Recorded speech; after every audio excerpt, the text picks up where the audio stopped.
Yo, what's up? My name is Patrouski, and welcome back to my Iron Man account. This is episode 2 of my progress series. And just in case you aren't familiar, an Iron Man account is an account that cannot trade nor use the GTL in any way.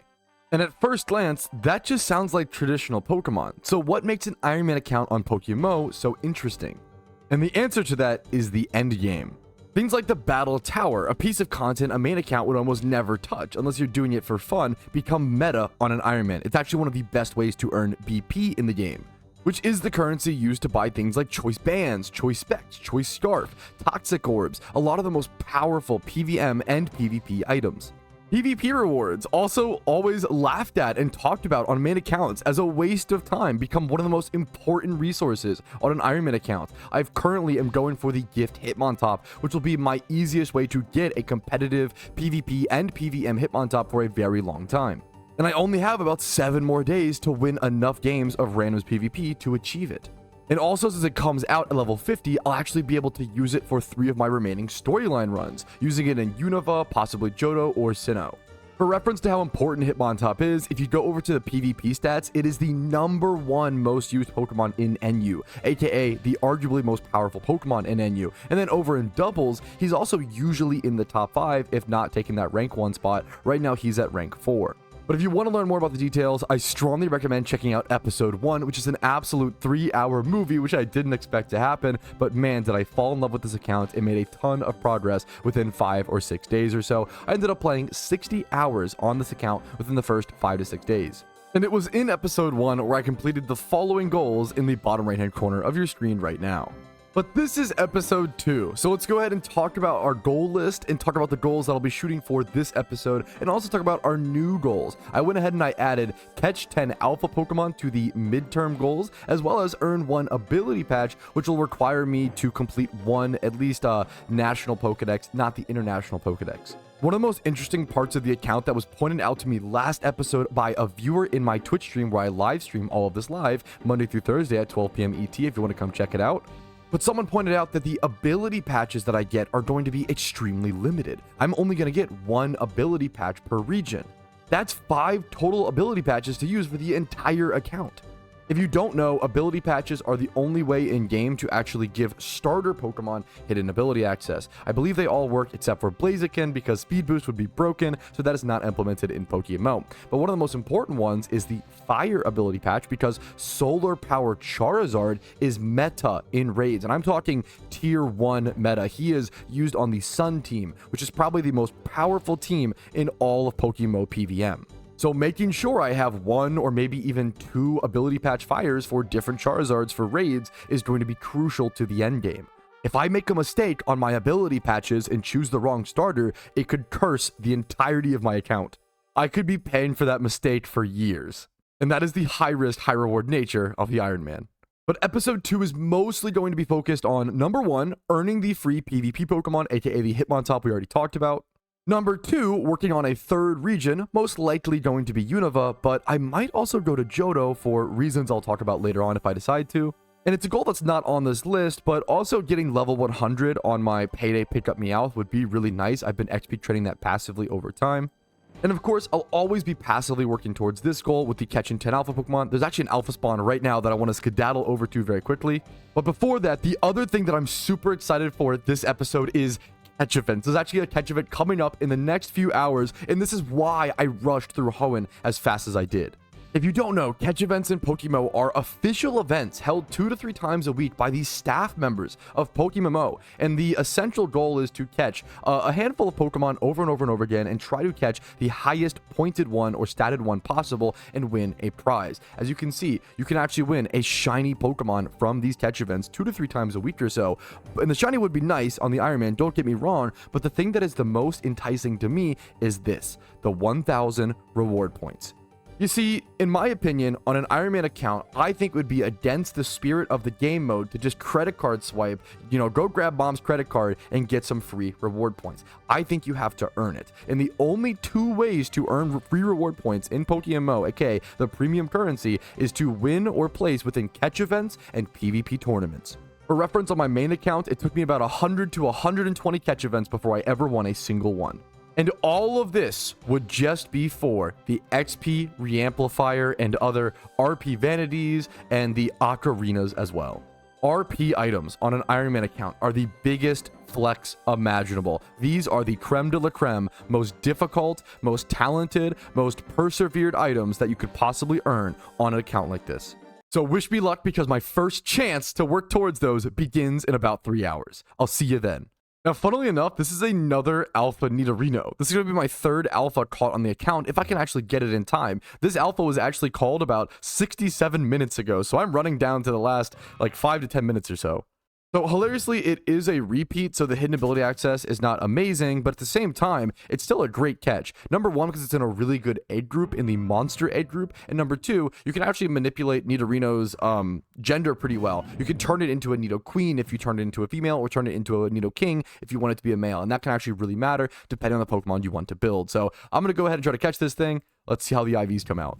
Now, unfortunately, the Nidorino is ice beaming through my entire team. I'm having a really difficult time catching it, and that just happens sometimes with alphas. You really can only do the best you can. Now, thankfully, I can go and re-encounter it if I fail, but not if I run out of time and it despawns. This might be the first alpha that I lose, unfortunately, in quite a while, but that's okay. It's going to happen at times. It's going to be a bummer, but that's the cost of playing an Iron Man. Sometimes even 10,000 hours can't stop you from wiping to a wild Pokemon. GG's, Nidorino. I'm honestly just lucky I was able to get back to it in time before it despawned. My main problem is that Parasect takes 4 times damage from pretty much every attack, but it's a Parasect, so I had to actually use Flash twice on this Pokemon with my Meowth, and I'm hoping that he misses his attack here, but unfortunately, double Flash was not enough. And it is much more difficult to catch a Pokemon without a status condition, but I still gotta try. And it's looking like another wipe, unfortunately, unless this last Ultra Ball can get it done. Yep. Unfortunately, man, this guy drained my Ultra Balls. He killed my Pokemon. Embarrassing stuff. And after all of that, he just despawned. Ugh, that is the ultimate defeat someone can get from an alpha Pokemon. But hey, man, it happens to the best of us. Now, let me go ashamedly go stock up on some more Pokeballs and figure something out for this upcoming catch event. I have to lock in. I only have about an hour or so, hour or 2 hours to prep for this, and I am not at all prepared. I need a proper catching Pokemon, and I need it now. First things first, I'm going to head over to the Celadon Pokemart and go pick up a False Swipe TM for my Parasect. That will make him a proper catching Pokemon. I now have the 2 most important moves on a catching Pokemon in PokeMMO, Spore and False Swipe. This will allow me to hit the wild Pokemon down to 1 HP exactly, put it to sleep for maximum catch rate. But now I only have 30,000 Pokeyen left to get the perfect Pokeballs that I need for this catch event, and I don't know what Pokeballs I'm going to need. I'm going to have to go do some preliminary testing before the event even begins. And this is what an Iron Man has to do. Go test a catch event 2 hours before it even happens to have the maximum chance, because our Pokeyen is a little more precious than a main account, and it's going to be very important how I spend it. Mistakes hurt more, but damn, does glory taste good when you achieve something on an Iron Man account. So we are testing at level 3. The best level of the cave to be at for the catch event does seem level 3, because you get the rock smash encounters. Now, Aaron is a weird one. I think this is one of the, this is one of the mons you can catch. Aaron's a weird one because I have to double False Swipe it to actually be able to catch it, because my Parasect doesn't do enough damage. So I'd love to be able to either get a Silk Scarf. I'll have to go check. I could go EV train it as well in attack. That's probably worth doing. So I'm going to have to go EV train this Parasect before the event begins, which I have about an hour and a half or so to do. We're going to go EV train. Yeah, boost its attack.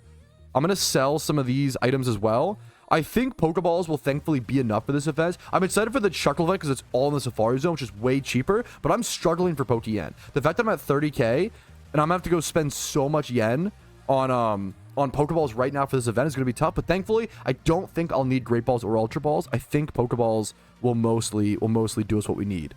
I'm going to go ahead and teach the 1 free Dig TM that I got over on my Blastoise as well, make him a full HM/TM utility Pokemon. Dig is going to be relevant to me getting out in and outside of this cave, which is going to matter a ton. So now I can go ahead and press Dig and get out of here a lot more efficiently, which is going to matter. I'm going to have to go heal at some points during this catch event. But now it is time for me to go attack EV Train. I think the best spot for me to do that is going to be over in Kanto, over at the Nidorino spot that I've been doing my hordes at. I'm up to 3,700 encounters on the account already, which feels really, really good as well. So let's go do some EV training and then XP training and get this Parasect buff up, because right now 1 False Swipe from this Parasect is only doing half HP to a level 12 Aeron. Like, that thing's defense stat is so high and Parasect is so weak. it's not doing enough. So we want to be able to one-shot that down to 1 HP with our False Swipe and then go for a Spore and an easy Pokeball catch. T-minus an hour and 25 minutes until the catch event, and we are starting to EV train now. It's crunch time, fellas. Dude, I have to give the best shout out. This is a, oh my goodness, congratulations. This is a shiny Pokemon. One from an Iron Man account. His name is Iron Moner, which there were very few and are very few people who actually play Iron Man accounts in Pokemon. It's very, very niche. This guy happens to win a catch event on his Iron Man account on the first day that I started my Iron Man account. That was like stars aligned, beautiful, amazing luck. It's just so cool to see. The main thing you want to see is an Iron Man account win a catch event. It's the most important, beautiful thing that can happen to an Iron Man account. And what a good shiny to win it for. Execute is like a rarer shiny. It's not quite a rare. It's an uncommon single encounter, and there's very few spots in the game to get them. It's a very cool one. Congratulations, dude. That's just so cool. All right, T-minus 1 hour and 4 minutes until the catch event and the EV training is done. I'm gonna head over to Tentacruel and Hoenn, do as much XP training as I can before the event starts. And I'll also go, we're also gonna go buy some Pokeballs before the event starts, as well as trying to get a catch prepped. So getting a nose pass, false swiping, sporing it, and then waiting like 5 minutes or so before the event even starts. Do you have the strength to get prismatic pearls, or is that something you'll have to skip because of the shiny consumption? It is something that I have thought about over and over and over again, and I don't know. I think it's going to depend. I think one day it's possible that I do shiny hunt for a Tentacruel or shiny hunt for a Ponyta or a Rapidash, a duplicate that I maybe do consume for prismatic pearls on the Iron Man, depending on if I have certain Pokemon that I need for like raids or a certain shiny. Like, it'd have to be a very specific reason, but I could see myself, for those who don't know, to get prismatic pearls on an Iron Man account, you have to consume OT shinies. You have to turn them into a specific NPC. It deletes them from the game, and you get a few prismatic pearls. That is a very hefty cost. But it's also the only way to transfer hidden ability access on certain Pokemon. There might be a situation where I want hidden ability access on a shiny or on a really good mon, but hopefully I can just breed it. Like, we'll have to, it's possible that it happens. I'm scared of it being a choice that I have to make, but one day it might pop up. All right, T-minus 21 minutes until the catch event. I'm going to go ahead and stop there. It's going to get my Parasect exactly level 69. I swear I didn't plan that. It's just how it worked out. I'm going to go ahead and take the XP share off of him. I'm going to head over to the Hoenn Elite Four, go buy a lot of Pokeballs. You can usually catch around 60 or so Pokemon per hour if you're playing pretty efficiently. So I'm going to make sure I have at least 60 Pokeballs on my person. If not, a bit more in case of a shiny, like maybe some, one more Ultra Ball, Great Balls up to 10 or so. Let's do that, and then make sure I can hopefully afford. Oh, thank everything. Pokeballs themselves are so cheap. That is actually amazing. They're so much cheaper than Great Balls or Ultra Balls. Oh, that's amazing to see. So, okay. You know what? To match my Parasect. There we go. Okay. We'll go ahead and start with that. 17, around 18k Pokeyen to my name. I actually do have those. You know what? Those pearls and stuff to sell. Let's go ahead and do that. I need to know how much Pokeyen I have. And I need every little bit that I can. We can sell the Nugget for 5k, double big pearl. These are PvP rewards. So that is PvP earning me some extra Pokeyen that I very, very much needed. I think this feather has no use. We'll sell that. All right. A great start. Back up to 30k. It's like I didn't even spend anything. There we go. I'm going to go get a catch prepared, take a little bit of a stretch break as well before doing this next catch event. It's over at Granite Cave to the northwest of Dewford Town. Wait, this is perfect. I was literally looking up, is there a way to quickly get a Silk Scarf before I begin this catch event, because I can increase the damage my False Swipe does. Apparently, there's one literally in Dewford Town. Obtained from the Ace Trainer in the house immediately north of the port. Is it going to be this house? Let's see. Do I have to fight him? Let's move my Garchomp in front just in case. Not him. Okay, I got to figure out who this is. Apparently, he is supposed to have the Silk Scarf, but he doesn't have it for whatever reason. So I got a little bit of Skamaz. We're going to have to go check Kanto. All right, we are on Mission Silk Scarf. People are saying there's one over in Mount Moon. First ladder down from Route 3 over to the side. We're going to pop some repels and go try to grab that Silk Scarf before this event. Okay, I think this might be it. Beautiful. Yes, thank you, chat. Hell yeah, shout out to German for that shout out. Beautiful. That's actually so good. Now I can go use that for this catch event and for every upcoming Pokemon that I catch with a False Swipe. Huge damage increase. Alrighty, it is T-minus 6 minutes until the catch event begins. I'm going to go ahead and start smashing rocks and try to get myself a nice nose pass encounter to prepped to start the event. For those who don't know, people are asking about how to reset the rocks. So to reset the rock spawns in Pokemon nowadays, you have to not only like log out or leave the area and come back, you also have to wait 5 minutes or so. So there is a physical timer cooldown on the rocks, which makes it a lot more difficult than it used to be. Beautiful. There is the nose pass spawn.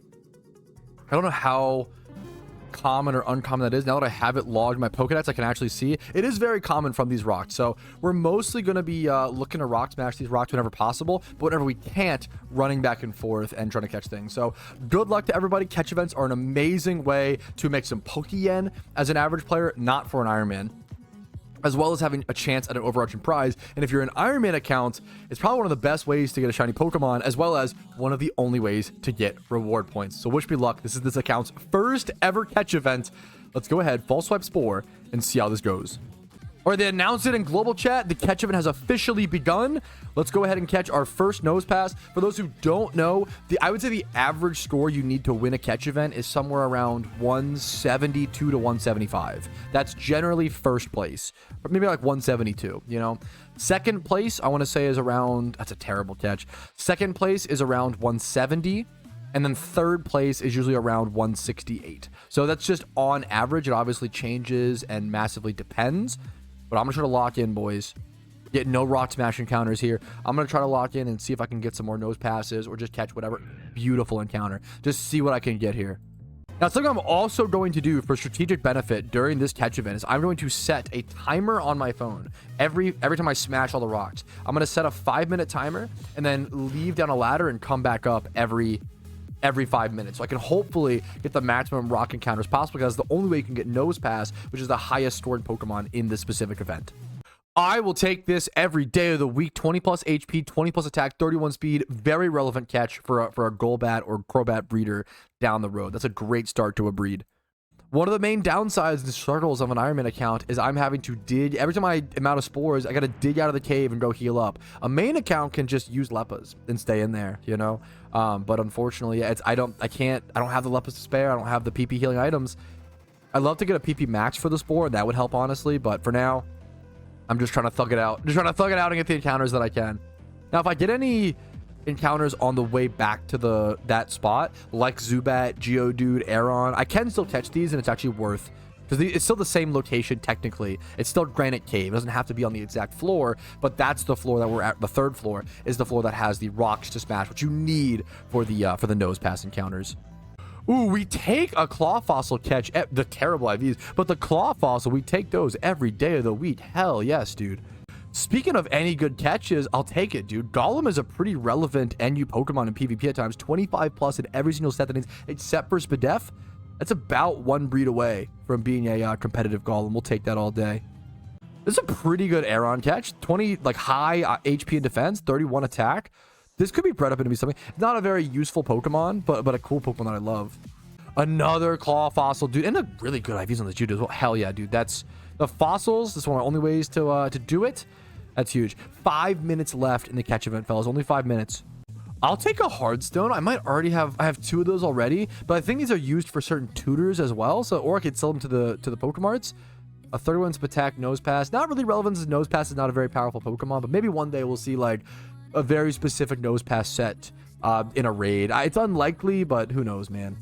All right, this is most likely my final catch of the event, just a 109. Nothing really worth submitting, and that's okay. That's normal. Oh, you didn't win your first catch event on your Iron Man account, Patrouski? Oh, so unlucky. That's going to happen. It's just how it goes. I'm really happy I was able to participate, and there is the end of the event now. I'm really lucky I was able to be here, participate. The fact that I could get Hoenn done in time to be able to do this is something I'm extremely, extremely proud of. That's going to be the end of my first catch event on the account. We'll get to the next one upcoming, which is the Shuckle catch event this Wednesday. So in about 2 days or so from the recording of this video.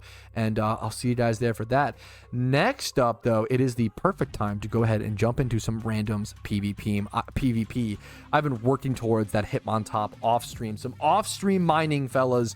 800 out of 1,200 points. I'm 66% of the way there, okay? We're getting that Hitmontop. It's going to help me crush the next storyline. We're playing a fair bit of PvP today. I'm getting a lot closer and closer and closer to that HITMONTOP. But I think it's time to go ahead and take a break. You know, only so much PvP in a day is honestly I can take. We're only 300 or so points away, though. I'm so excited for the HITMONTOP, dude. It's gonna be so relevant for future loans. And someone said there is an alpha in Hoenn. Perfect time to take a break. Let's go catch that. Yo, picked up a nice little PP up over here. That's actually super relevant. We take those all day. We're gonna work our way around. It is a Minun alpha encounter. So, okay, dude, number one, this will be a high-level discharge Pokemon for me, which is relevant. Number two, people might forget, Minun is sometimes a raid meta Pokemon, because sometimes there's certain raids where you want to use the like minus/plus ability, little potion, with like Ampharos and Minun, and sometimes you use those abilities in raids. The damage increase is actually relevant. So this is actually a relevant raid Pokemon if I can catch it well enough. Let's see how it goes. I'm not going to EQ that. I'll probably well, we killed it on accident. That's okay. If you don't happen to know, if you kill an alpha Pokemon on accident, I crit. I think that mattered to kill it. I'll take choice band off next time just to be sure. But if you don't know, if you kill an alpha, it's okay. I just get the XP candies as a reward, which is nice. But I can come back in 2 minutes and come re-encounter it. So I'll just catch the babies in the meantime until it respawns. There's the alpha catch on the Minun. 2 times 31 in both the attacks. Honestly, a worser catch for an alpha, but it's an alpha. It's 2 times 31. It's 20 plus in certain stats. It's hidden ability access, which hilariously is not the ability that we need. Okay, but well, whatever. It's still a good catch. We take them, boys. Okay, for the next step of my journey, I'm deciding between... I have 3 main wants right now. I want to complete more storylines. I want to get the PvP HITMONTOP, and then I want to make Pokeyen. My Pokeyen stack is hurting. I think right now, what I'm going to go do is just go start the Unova Storyline. We're just going to start the... I won't promise to complete it within this episode, but I want to at least start it up to a certain point. We're just going to jump into it. I don't even have anything prepared. I'm just jumping directly into it. I'm going to do as much as I can for like Castellius so I can then take the boat back to other regions. But this is going to help me get some Pokeyen, make some progress, give me some trainer or, you know, some gyms to do. Also, once we get up to, is it Mistralton City? We'll also unlock berry farming. And once I unlock berry farming, I will have to be berry farming a fair bit. Also, a massive decision I'm about to make right now is my starter. I thought about this a lot this morning in the shower before I started stream, okay? To be honest with you. I think I'm going Snivy, okay? Because I need to pick... So far, I need to all about ability patches, okay? So far, I have gotten one water ability patch, which is mostly useless, but I want to have one for sure. And then I got one fire ability patch in Hoenn. I think I'm going to go Snivy here to get the grass ability patch to have one of each. And then by the time I'm done all 5 regions, my goal is to have 2 grass, 2 fire, and then only 1 water. I will have to do a tier list at some point to really decipher how I want to use these. I'm only getting 5 ability patches for my entire account. It's really, really, really important. I need to save my ability patches for very good Pokemon that really need them. I.e. Contrary Superior for PvP, and also Solar Power Charizard for raids. It's very crucial.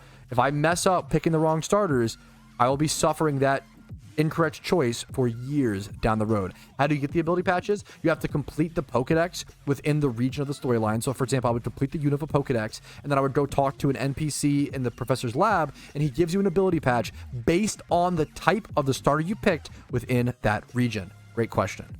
All right, I went ahead and dumpstered Bianca and Sharon in the 2 beginner rival fights. Not too shabby. All right, now that stream is over, I'm going to do a little bit of the Unova storyline off stream. I'm not going to be drawing as much attention to it. It was really just the first storyline that was the most difficult on the Iron Man account, and I want to blast through these guys to get progress, unlocks, and do the cooler stuff on what I believe is, you know, on the Iron Man account. So we're at 66 hours played. I'm going to do a little bit of the Unova storyline, and I'll see you guys tomorrow. And hopefully, throughout this week, we work towards that HITMONTOP, make some Unova storyline progress, and maybe even get our way over to the Cyndaquil catch location. I think that's going to be one of the biggest things I work on next, is doing a little bit of Johto, at least enough of the Johto storyline to unlock Cyndaquil so that I can go catch Cyndaquils and start working on my Jimmy Run Typhlosions, because I've got to solve this Pokeyen problem. It is rough. And it's limiting my ability to do so much of the other parts of the game that I want to. Things like breeding. It's hard to breed for profit when just doing one breed's going to cost 20,000 Pokeyen from the braces alone and deplete my entire stack. So I've been avoiding it for that reason, but I'd really like to get into breeding and start doing that. All right, it is the morning of the next day. I'm over in Unova right now, over at Castelia City. That's the point that I've gotten to in the storyline. If you head to the building that is directly to the west or left of the Poke Center in Castelia City, you can head up to floor 55, make your way up here. It's called like Battle Tower. It's something similar to Battle Frontier over in Hoenn, but you could go battle this guy, this old man over in this eastern corner, and if you fight him, you should be able to get another XP share. So that'll unlock the third XP share on this account. And once I unlock 5 XP shares, that's when I'm really starting to get to that end game point. Then I'll be able to EV train 5 Pokemon at once, properly and efficiently, just like a main account. All right, he was the janitor. He only had 2 Trubbish. Let's get 2,000 Pokeyen, and hopefully let's see if he says anything. Yup. Had a good time. There it is, the third XP share on the account. And you actually get 2 XP shares in Unova, so that will be huge, putting me up to number 4 only in my 3rd region. I'll have to make sure to keep an eye out for that in the future run. Now, I know I said I wouldn't be doing many Unova Storyline clips, but I've got to do one for this. This is a massive upgrade. This is about to actually unlock me the most powerful storyline route in all of PokeMMO. Right after I do the 20th rival fight in only the 3rd city, just Unova things. But anyways, up to the north of Castelia City, you'll eventually reach Route 4, this sandy, beautiful desert location. And over here, just over in this little patch of sand, you can encounter some of the best storyline Pokemon in PokeMMO. These include Scraggy, Sandile, and Darumaka. That's just straight up 3 of the hardest hitters, most powerful attackers in all of PokeMMO, and they can help you stomp through every single storyline. Krokorok, who evolves eventually from Sandile, can pretty much clear the entire Unova Elite Four on his own. You see, Moxie Pokemon are just really powerful, and both Scrafty and Krokorok both get Moxie, wildly occurring here in the location, so you don't have to like put on hidden ability access or anything expensive on them. However, if you want to buy a good one of these, it's going to cost you some Pokeyen. The cheapest 20 plus attack and 20 plus speed Sandile that also has Adamant Nature is 20,000 Pokeyen. And that doesn't even have the right ability. It has Intimidate, which is a really good ability, but not the Moxie ability, which you most likely want for the storyline. The cheapest one with Moxie is around 40,000 Pokeyen. This might be one of the few remaining Pokemon in PokeMMO that can have 20 plus and only 2 stats with correct nature and still cost this amount of Pokeyen. But thankfully, we're playing an Iron Man account. I don't have to worry about all that nonsense. I just have to catch my own Pokemon. And for now, I don't really need them, but I will be returning to this spot in the future, not only for storyline Pokemon, but also for good raid Pokemon like Darmanitan on Sun teams down the road. And Krokorok for the Halloween boss fight. He's one of the 6 Pokemon you need to be able to defeat the Pumpkin every year when October 31st rolls around. And I will be looking to prepare this account for the upcoming event season, even though as I'm recording, it's still only May. We have a long way to go, but as an Iron Man, there's a lot to prepare, and it's going to take a long time. Also, as silly as it sounds, with one of my #1 problems right now being Pokeyen, these 10 Ultra Balls really help. Alrighty, I've been trying to play as much PvP as possible, man, but I'm not gonna lie, I have thoroughly not enjoyed my time playing randoms, this season of randoms in PokeMMO, and this is the first season I've been able to say that, probably in 8 to 10 seasons. I've actually really enjoyed randoms historically in PokeMMO, but and I don't know if it's in my head. I don't know if it's just a, anecdotal example. I've played about 50 games or so, and I'm at a 50% win rate, which is really bad for me. I'm no amazing PvP player, and, the longer I would play, the higher ranks I would get, I'd always have a tougher time against better opponents, for sure. I'm not no PvP expert by any means, but I hold my own in randoms is what I would say. Averaging around a 65% win rate on my main account. So I think I'm sufficient at randoms. I'm not trying to say I'm the best or anything. And with being sufficient at randoms, I think the sets this season have felt the most RNG heavy I've ever seen and the most stall heavy I've ever seen. There's a lot of toxic stalling, a lot of Dragon Tails, a lot of hazards being more impactful than ever, less rapid spins and less defogs I've ever seen. I've seen seasons where defogs and rapid spins are so ever present that hazards become like almost, I don't want to say not good, but a waste of turns in certain matchups, which is honestly a good thing in randoms because hazards can be so broken in randoms that it probably is good to massively distribute rapid spin in defog. But honestly, the number one complaint I have is just the speed tiers. I've never seen a randoms season of PvP where the speed tiers were so unbelievably off kilter, where like I will load into a game and my entire team will be 152 speed tier or below. And Pokemon speed tiers are probably one of the most important, crucial things in PvP. If my entire team, I had a game yesterday where my entire team was slower than all 4 of the Pokemon my opponent revealed. They had only revealed 4 Pokemon, but every single one of those Pokemon was faster than my Pokemon. I didn't have a single Pokemon that could outspeed theirs. And that's such a massive disadvantage. Speed is not everything in Pokemon. Obviously, you have type matchups and sort of positioning and situations and U-turn, Volt Switch, you know, rocks, hazards, etc. There's a lot more than that. What's a defensive wall? Do you have a Chansey for a split F wall? You know, it's a lot more complicated. But speed tiers are really crucial. It's a really fundamental thing. And when you have an entire team that is slower than your opponent's team without Trick Room, and obviously that'd be, even if it had Trick Room, that'd be bad. That would be unbalanced in its own way. It would be really crazy. I've never seen a season of randoms PvP where, excuse me, where every game has been so RNG dependent. I know it sounds silly because it's randoms PvP, but I've always stood by the fact that randoms PvP was extremely skill based. I always stood by the fact that 1 out of every 10 games you had a severe advantage because of your team, and 1 out of every 10 games your opponent had a severe advantage, so you were at disadvantage. And it was kind of like if you could do decent in those 80% of even fair games, that you could come out ahead. But this season has felt, every game that I win is just me getting stupidly lucky and like stomping, and then every game that I lose is me getting stupidly unlucky and getting stomped. And I never really felt this way in randoms before. I don't know if this is just my brain opening up to this. People have been saying this forever, but this season in particular has felt really, really poor quality to me. And I'm not one to complain much about Pokemon. I really do love this game. And with that being said, I want to go ahead and offer that critique, offer that complaint a little bit, and move on. So first things first, we're going to head into Unova, go help out the old man. After defeating these plasma grunts for him, it's actually going to unlock us the bicycle as well as the daycare over on the route, because he is actually the daycare man. You might have noticed there's also a ton of people rushing down past me. PokeMMO is a very popular game, yes, but this is even a little too popular. What's happening, there's actually an alpha Krokorok spawn right over in the desert resort. Now, I only have a level 31 max obedience level, but the alpha should actually warp to my level, so I might be able to go catch this alpha, and I might be at the perfect time, at the perfect place, like really lucky timing, and I might be able to go actually catch this, even though I don't have the Unova storyline complete, and I don't have access to a proper catching Pokemon yet. All right, there is the bike in Unova. Unlocking access to Nimbasa City also gives me the BP shop in Unova. Not that I particularly needed it. It's all the same items as something like Hoenn or other locations, but it's worth noting.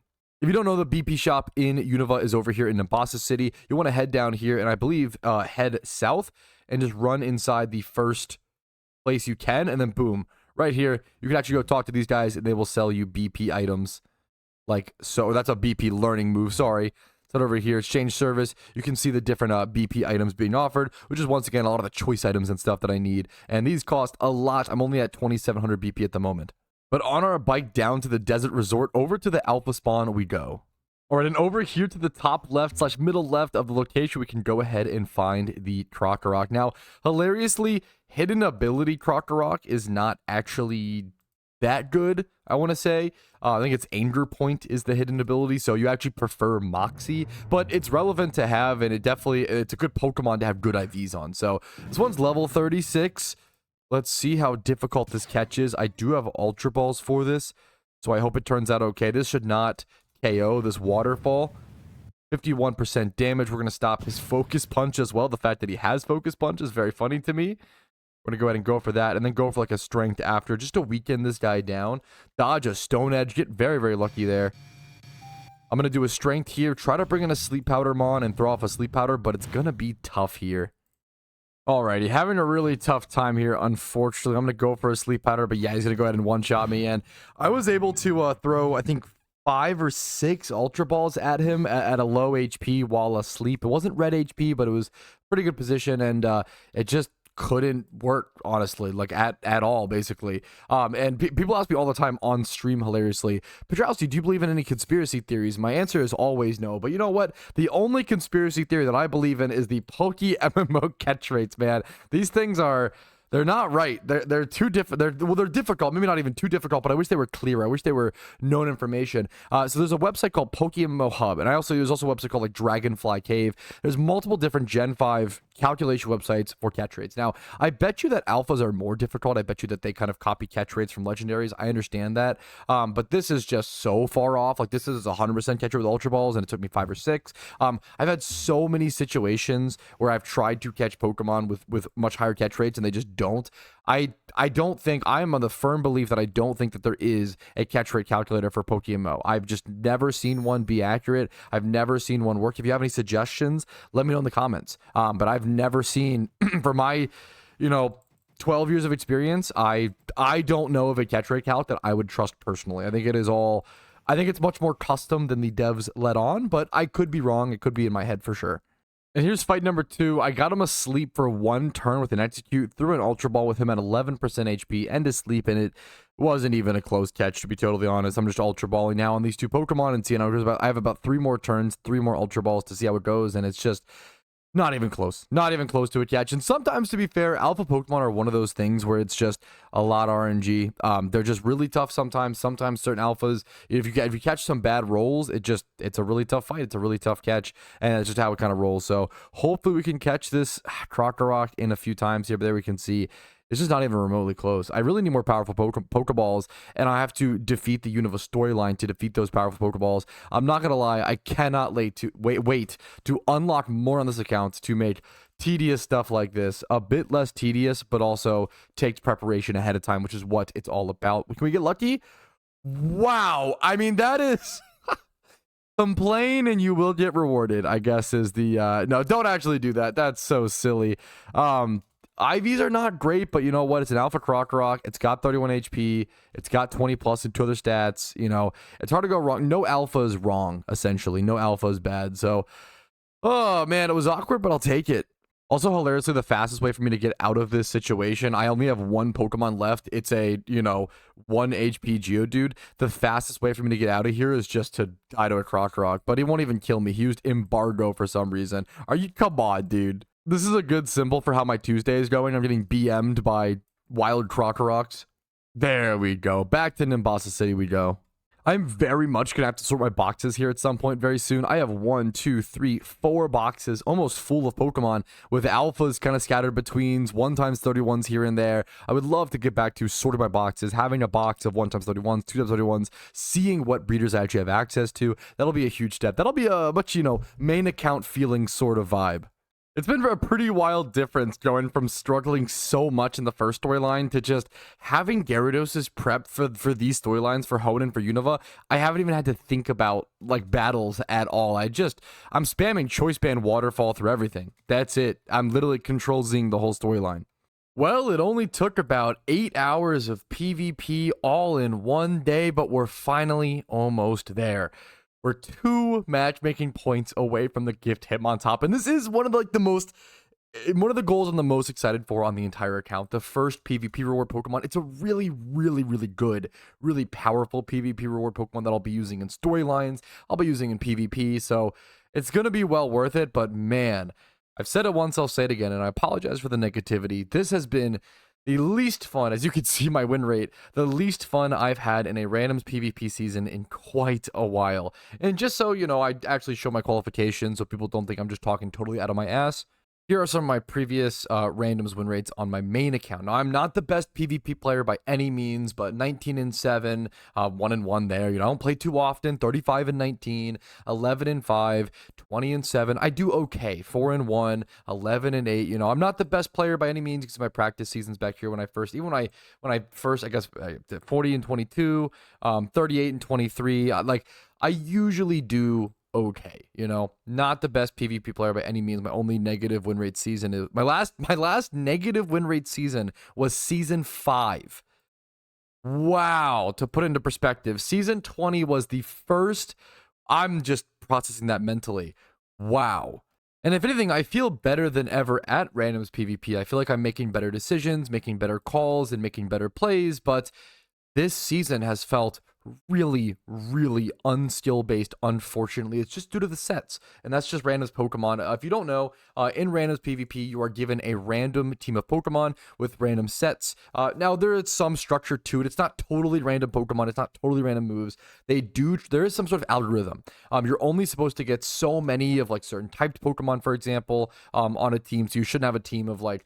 You'll almost never see like 2 fire types on a team or 3 fire types. Like kind of rarely, somebody will see some dual types, but you can't just get all of one type on a team. It's usually pretty well balanced, pretty well mixed. But this season specifically, they tweak the algorithm every season to change things up. They tweak the sets. This season has been, in my opinion, poorly balanced. It's been a lot of stall. I was against a match before where my opponent had a Noctowl with Roost, and unironically, I didn't have a single Pokemon with a single move on my team that could do enough damage, that could set up, that could get past this Noctowl with Roost. I couldn't beat a Noctowl with Roost, and I was sitting there like losing my mind, and that's really how this season of randoms has felt. It's just been very uncomfortable at times, and I usually say, I think I said it earlier in this video, but I usually say, 20% of randoms games are kind of out of your control. One of them is going to be in your favor, one of them's going to be not in your favor. This entire season has felt so 50-50, where like it's not skill based. Even when I win, it's not skill based. That's what's sad, right? When I win the games, I'm like, man, well, I just hit my Hurricane and got a confusion, and like, fuck, man, like even when I win, it doesn't feel good. When I lose, it doesn't feel good. What's the point, The point is getting the PvP mon on the Iron Man. But I would recommend, if you're new to PvP or new to Pokemon, I love randoms, and I usually recommend randoms PvP to new players. I would wait until next season, until sets are changed, till things are fixed, because I would personally not enjoy this as a new player, and I don't know if you could learn as much when things don't feel as rewarding based on proper play.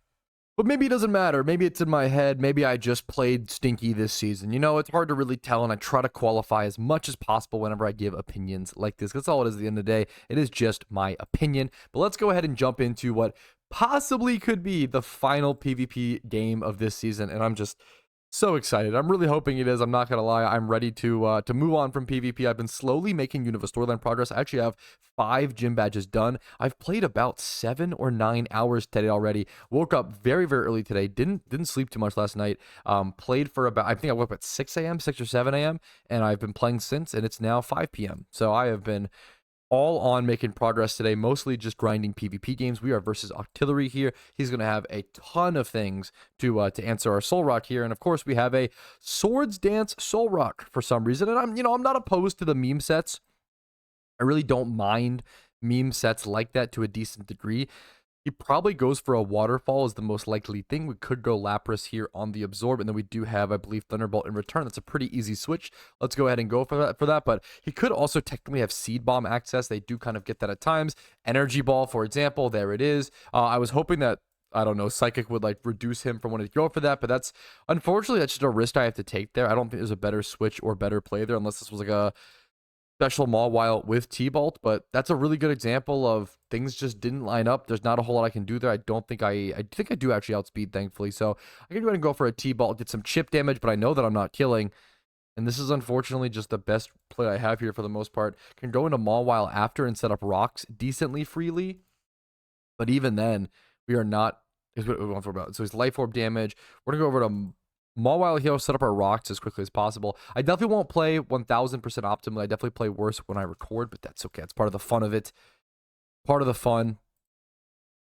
So we just go rocks here into the Tillery. He's mostly going to go for a switch here. We need to see more information on his team. One of the most interesting dynamics of randoms PvP is trying to hide and also decipher what Pokemon your opponent's team is going to have. So, for example, I've seen a water type and a dark type. It's pretty decently safe to presume he might not have another water type on his team, or it's at least less likely than something else of the sort. So in comes Mighty Yana. This thing probably has Fire Fang. That wouldn't surprise me. It still shouldn't do too much damage to me as long as I'm not overestimating the decent defense capabilities of Mawile. But I could also head over to something like a Claydol. Fire Fang's not going to hit me there though, but he could have Ice Fang. This thing could have a bunch of different coverage. It could be Foul Play. I could head over to like Rhydon. The thing is, in randoms, in my opinion, if you don't need to play around something you're not 1000% sure of, you just want to go ahead and go for it. So my thought process here is that since I don't know, I'd rather just play it safer and play for information. Now that I know that he's going for Fire Fang, I can go ahead and head back over to my Solrock even and use that as a bit of a tank, since it's kind of a weaker Pokemon here, but it also might be one of my better mons at sweeping here. I'm risking burn chance either way. Is there a reason to go Claydol? Maybe just the lack of... The problem is the power on everything is just not great on my team, and that's mostly okay so far. My opponent hasn't showed anything super powerful either, so we're mostly a fine match so far. Fire Fang only doing 6% there. Life Orb Chip does more to him. I now have to factor in, do I want to go ahead and go for the substitute? Do I want to go for pure damage? Do I go for the Stone Edge and risk the miss? He's obviously going for some sort of switch here. The question is, how do you play this sort of turn? His Octillery is at 36%, so it's pretty unlikely he goes into it. I think I want to go ahead and hit the Stone Edge on the off chance that he goes into a flying type trying to dodge EQ. Instead, okay, I swear I don't have that many meme mods installed, but somehow you guys caught me on a game where you found two of my meme mods, my Solrock and my Bibarel. Don't worry about them. They're effectively, you know, just normal Pokemon. This is a physical attacker. Rhydon should be able to live one attack. I'm going to go for the EQ here. He's going to set up his own rocks on Bibarel, not expecting me to stand and go for the attack, taking out the Bibarel, or just him allowing him to sacrifice in the first place. Simple Bibarel can be really powerful. I haven't seen a Stealth Rock set so far in randoms. Now he's able to safely bring in Octillery. This is going to be a super easy Energy Ball, or most likely a Surf of sorts is the most likely thing to come out here. I can go Mawile and look for the Sucker Punch and hope my opponent isn't expecting it. I'm also mostly okay sacrificing Mawile here. Mawile into Tank the Surf into Sucker Punch is ideal, but we do the KO there. I think Mawile's base defenses, or base special defenses, are just low enough to where that just KOs. Taking Life Orb Chip, we're okay with that sacrifice. And here you can see a good example. Look at my team. 1, 2, 3, 4. 4 of my... Sorry, if this thing has Ice Beam, 5 of... So it's... We've seen Energy Ball, we've seen Surf. If this thing is Surf, Ice Beam, Energy Ball, my entire team loses to it. This is what I'm talking about when it comes to randoms this season. I can't go into Solrock. It loses to, you know, thankfully we can outspeed here, obviously, but in a one-on-one, in like a full fair matchup situation, it's crazy that I don't have some sort of switch in there. Once again, thankfully we can go ahead and go into something like Solrock. Now, the real question is, a Brave player would go ahead and hit SD. And I'm usually a Brave player, but I'm going to be so honest with you. I am not a Brave player today. I'm not going to risk it. I'm not going to risk my opponent just staying in, because it's arguable they could switch out there, try to get a good switch, and then save Octillery as a sack. He would live one more rocks coming in. He was at 12% HP. Mightyena comes in. That's totally okay. He could crunch me here. It shouldn't kill me. The attack, the Intimidate Mightyena actually effectively hitting my my Solrock's a little funny. I'm going to head back over to the Rhydon. It's a really good check for this Mightyena here. I don't know if he's Scarfed or Banded or what he's rocking at the moment. We just don't know. Life Orb Chip taking him down a peg. 100 versus 173. Doesn't quite... I think I need to go ahead and just go for the EQ. I want to go for Stone Edge again, but it's a little risky. Ice Fang, that's totally fine. Please don't freeze me. Thank you. Oh, at least we don't see that, I guess. At least we don't see that, I guess. We'll take it. We'll take it. We'll take it. We Life Orb as well. We're Eviolite, thankfully, making us a bit tankier. I'm keeping this Staraptor with Brave Bird and CC kind of secretive in the back. That's easily the most powerful Pokemon on my team. Like, it's pretty easy to tell looking at this team, my Staraptor is the most powerful. Pretty easy to make that call. Brave Bird, CC, return, quick attack with Intimidate switch with Life Orb. I want to keep this thing healthy if possible. Does my Claydol have spin? No, I do not. I have no way to clear these rocks. He's obviously got some sort of outspeed KO for this Rhydon. The only problem is what are the odds he is trying to Focus Blast to KO me? That there is an argument for him trying to Focus Blast me here. He's gonna outspeed. He could just be HP Ice. I think I might just stay in an EQ here. I could go Solrock, but then I just lower its HP. I think it's the best to hope he's something like Ice Punch once again. In randoms, a lot of the time, if you don't have 1000% information, which you usually don't, you want to make the like weaker looking plays. He stays alive at 0.4. Of course he does. Okay. Now I know that He does 15 to me. His Ice Punch, I think I do just stay in and tank it on the right on.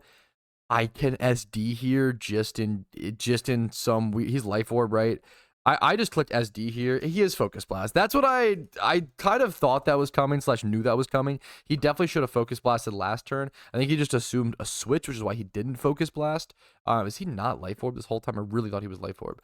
I can go ahead and go over to Staraptor and go for Quick Attack, thankfully, because we do have priority, which really matters. However, there's like a 30% chance. It's like a static, doesn't it? Unfortunately, really frustratingly and really sadly, I might get staticked here, and that would weaken my strongest Pokemon on my entire team by far, my fastest Mon by far. I really don't want to see a static here. Whew, okay. I don't know if Electabuzz gets static for sure, honestly. It might not. But thankfully, it's still the play no matter what Electrode comes in. Okay, so one thing we look at speed tiers where my fastest Pokemon on my team is 181, right? He's had 204, 279, and then most of the other ones are like mostly fine. Mightyena was 173, which is faster than everything on my entire team except for Staraptor, so it's a little annoying, but it could be worse. It could be a lot worse. Obviously, we just go ahead and switch her. He has not seen my Claydol yet. He has seen the Solrock. He might go for an attack to try to answer that, but I think you just go for the Thunderbolt here, or you could even Volt Switch, obviously, but Claydol's going to block that. I think he goes for Volt Switch, assuming I could go into... I don't know why you would do that. I'm going to be so honest. I don't think that play ever makes any sense to me personally, but maybe I'm missing it. I feel like maybe he doesn't have Volt Switch. Here I just go ahead and go for the Earth Power. He's going to taunt me. That's totally fine. I know that I have to just do damage to him and not basically don't let him like set up rain and start 100% accuracy thundering or something like that. Now, the real question is, I really want to Ice Beam here into the blind. The problem is the way my opponent's playing. Yep, that's why I don't want to do that. The way my opponent's playing, he's just playing very what's in front of him. Ice Beam wouldn't have killed the Electrode there, and it could have lost me the entire game. Even though it's a smarter play in theory, sometimes you just need to adjust your play based on how the game is going. Like, there's a lot of games where I would actually Ice Beam there instead. He might be Shadow Claw. I've actually seen it a few times. I really want to go Staraptor here in case he's Shadow Claw because it looks really fucking cool. The problem is I just don't know for sure. I'm just going to stay in, play it safe, get information. He's Final Gambit. So he's GG's. I respect the GG's. The man has given it up. That's okay. And that's the Hitmontop though. That's what matters. Woo! I'm not going to lie. GG's to Tang Dangus and GG's to all my opponents throughout this season. I don't blame my opponents. It was not my opponent's fault, or that game, or for any game. Not that he was frustrated. Like, he wasn't even frustrated in that game at all, but what a frustrating season. What a frustrating season of randoms it's been. The only season where I've gone on a negative win rate since season 5 of PokeMMO, which was for reference, I think that was like 3-4 years ago. That was a long time ago, but that's okay. All that matters is we're done now. On the positive note, we got our freaking Hitmontop, okay? So let's go see what it looks like. I think a lot of people may have probably never seen this screen. It's a really cool screen. Let's go claim over our little stuff, our 1500 BP. I'll take that all day. The Shed Shell. Was it the Expert Belt or a Black Belt? I forget which one. Here it is.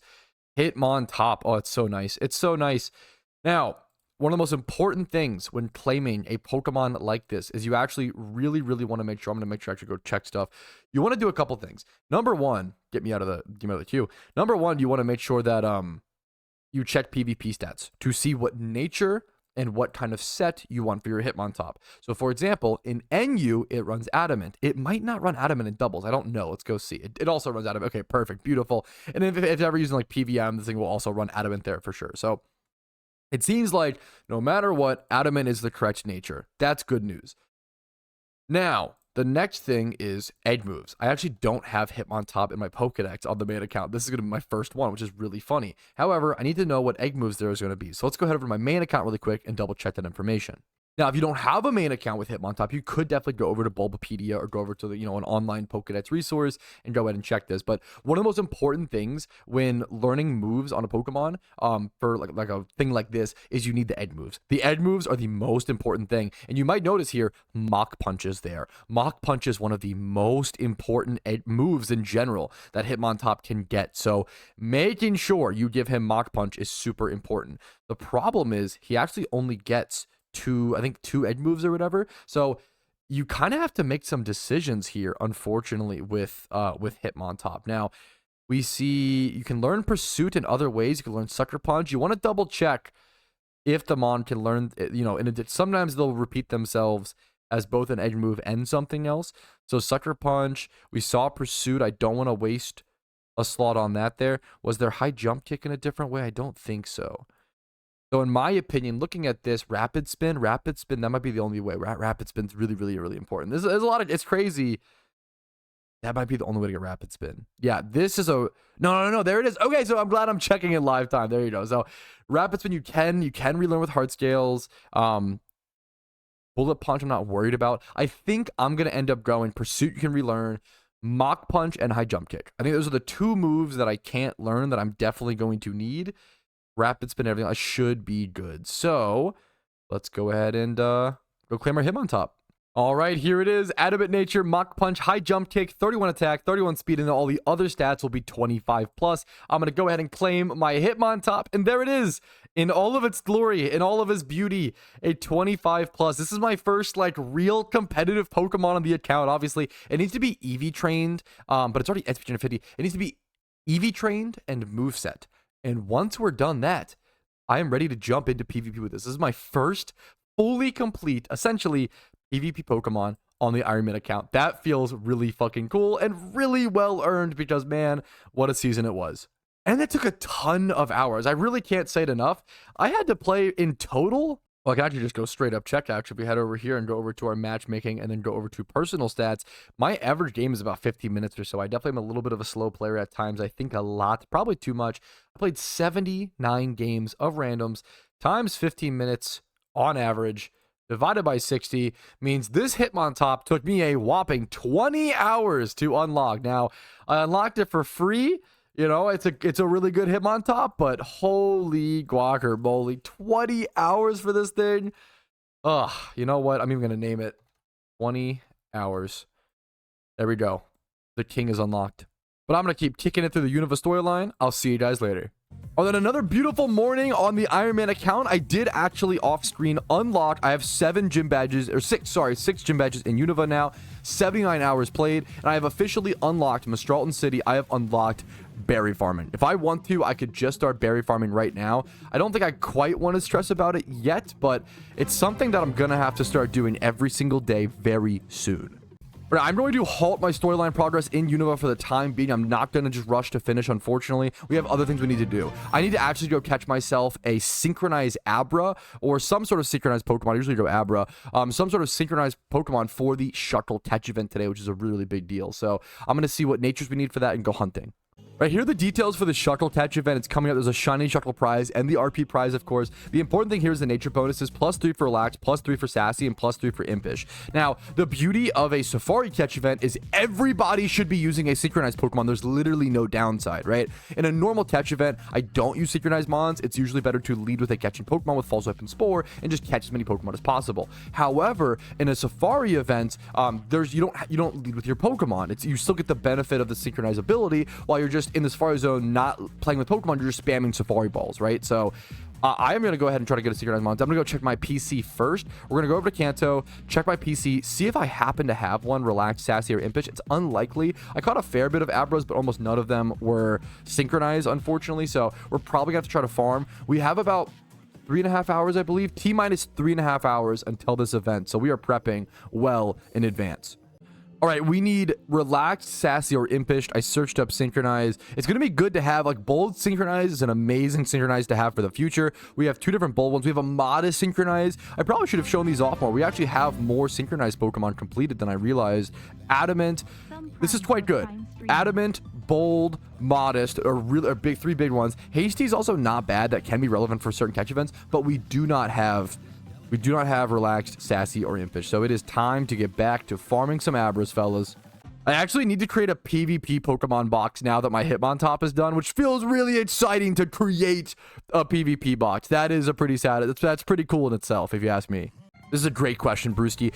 Do you think the RP from official catch events also has even more practical value since it will be the only way to acquire PC expansion slots? I've thought about that. Since with your Iron Man account, your Pokemon are a bit more valuable over the long term, yes. It's gonna hurt. That might be one of the most difficult parts of the account, is actually trying to win enough catch events or maybe PvP tournaments one day to win enough free RP to go for PC expansion drives. My limited PC space, and they're expensive, 800 RP a piece. I kind of wish these were 500. These are expensive, man. For reference, to fully fill out, you get 20 of them, right? To fully fill out your PC, like my main account, it's 16,000 RP. I'd have to win 16 catch events to get that, or I guess, yeah, 16. That's insane. That's, for reference, that's $160 to max out your PC. That's a lot of money, man. That's a lot of US dollars. That's kind of fucking crazy if you ask me. If I'm doing that, if I'm mathing that correctly. Wait, am I wrong? Is that just $16? No. I'm right. It's 160. Yeah. Yeah. Because 1,000 RP is 10 bucks. Yeah, that's a lot of money, man. 160 US dollars to max out your PC and PokeMMO. That's a pretty hefty microtransaction that I'm not a fan of. I would love to see, so I would love to see it lowered. Obviously, why would they do that? Because people buy them. It's, pays for the servers. But bots expansion, I think most things in the gift shop are fairly priced. Devs gotta make money too. I agree with you. I love the game. I want them to make money. I want them to make a living. I want them to make a comfortable living. They're geniuses, in my opinion, in terms of game design. I think the one thing, if you were to lower the price, I think it probably should be expansion drives. I think 800 is a lot.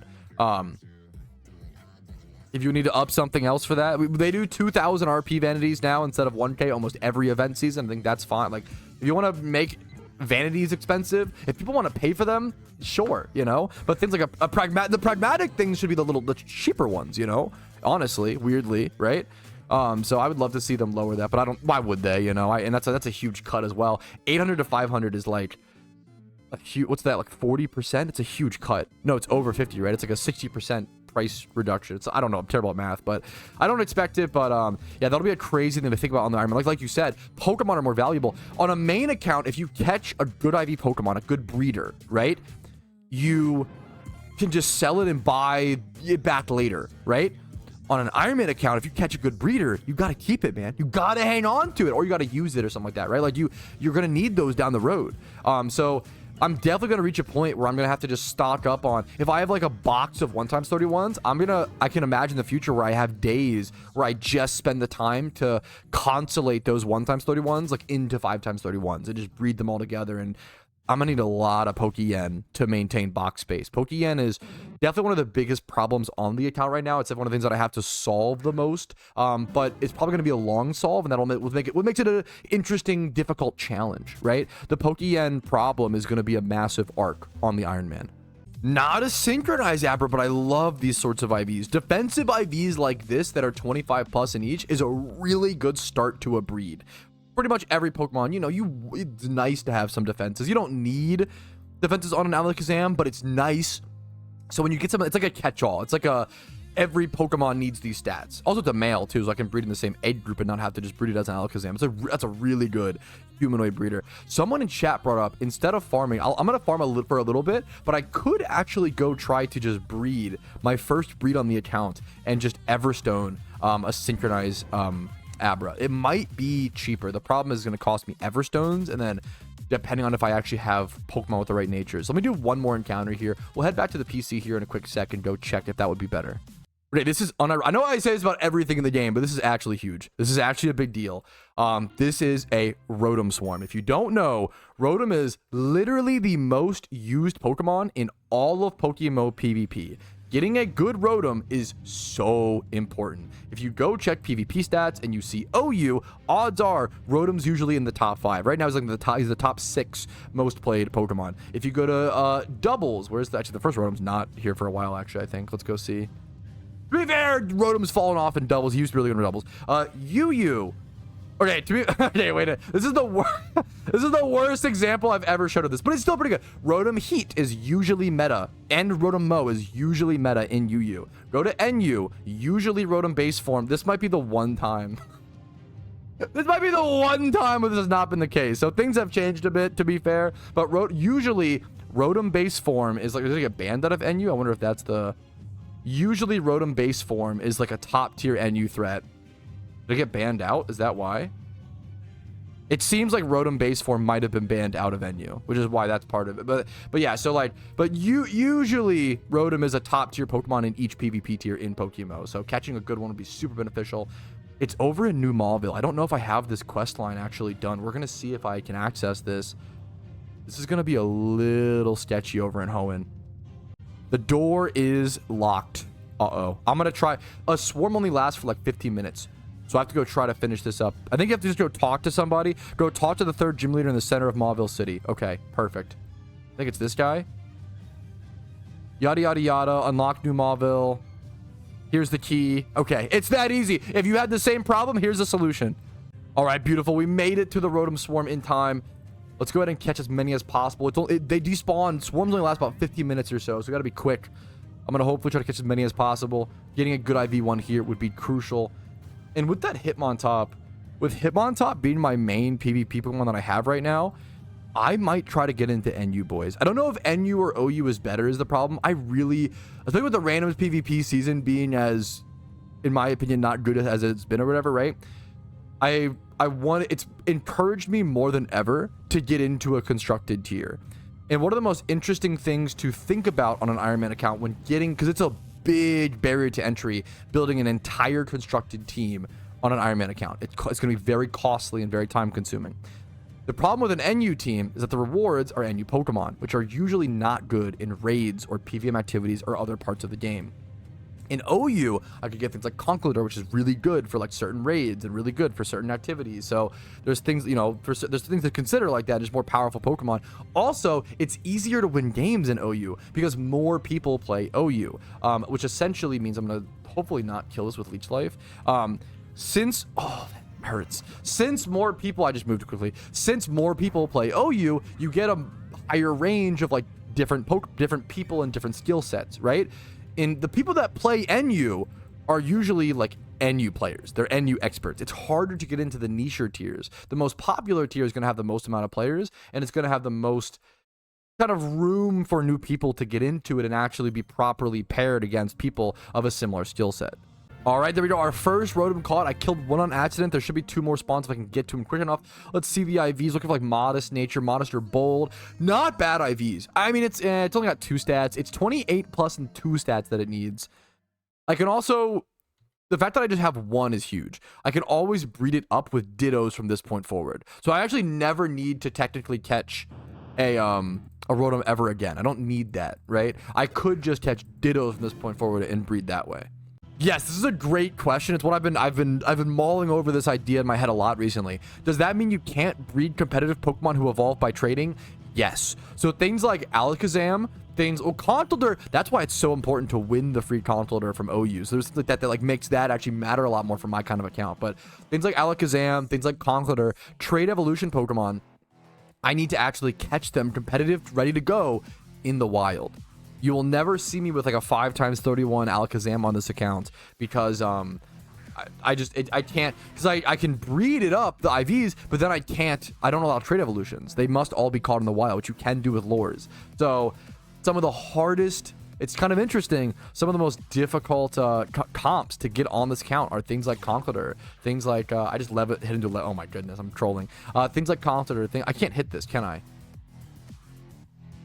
I'm trolling. Anyways, things like Alakazam, it's really, I could get a 5-1, but it would be a Kadabra. It would be a Girder. I couldn't evolve it into the actual final form. I ended up catching 2 out of the 4 Rotoms. Not great IVs, but I got Rotom logged into my decks, and I can go ahead and, in the future, breed them up with Dittos. So still a really positive thing to see. Would have liked to see better catches, but that's how it goes. Not too big of a deal. All right, T-minus 2 hours and 20 minutes until the catch event, and I don't think I'm any closer to to an Abra. I did get a Calm Synchronized Abra, I believe, so that'll be useful for future catch events. I'm going to have a PC space where I have one of each nature essentially, except for like Bashful. The neutral natures never really matter. Wait, did I get this? One's relaxed, but it's inner focus. Wait, no! Wait, did I fit it? I've been done for like, I caught this 8 minutes ago. I didn't even notice. That's the most distracted, that's average streamer moment. Okay, so we're done. We got it. I didn't even fucking, that's insane. Anyways, we got it, boys. We're good. All right, beautiful, perfect. Just as I planned. We're ready for the Shuckle catch event then. Hell yeah, dude.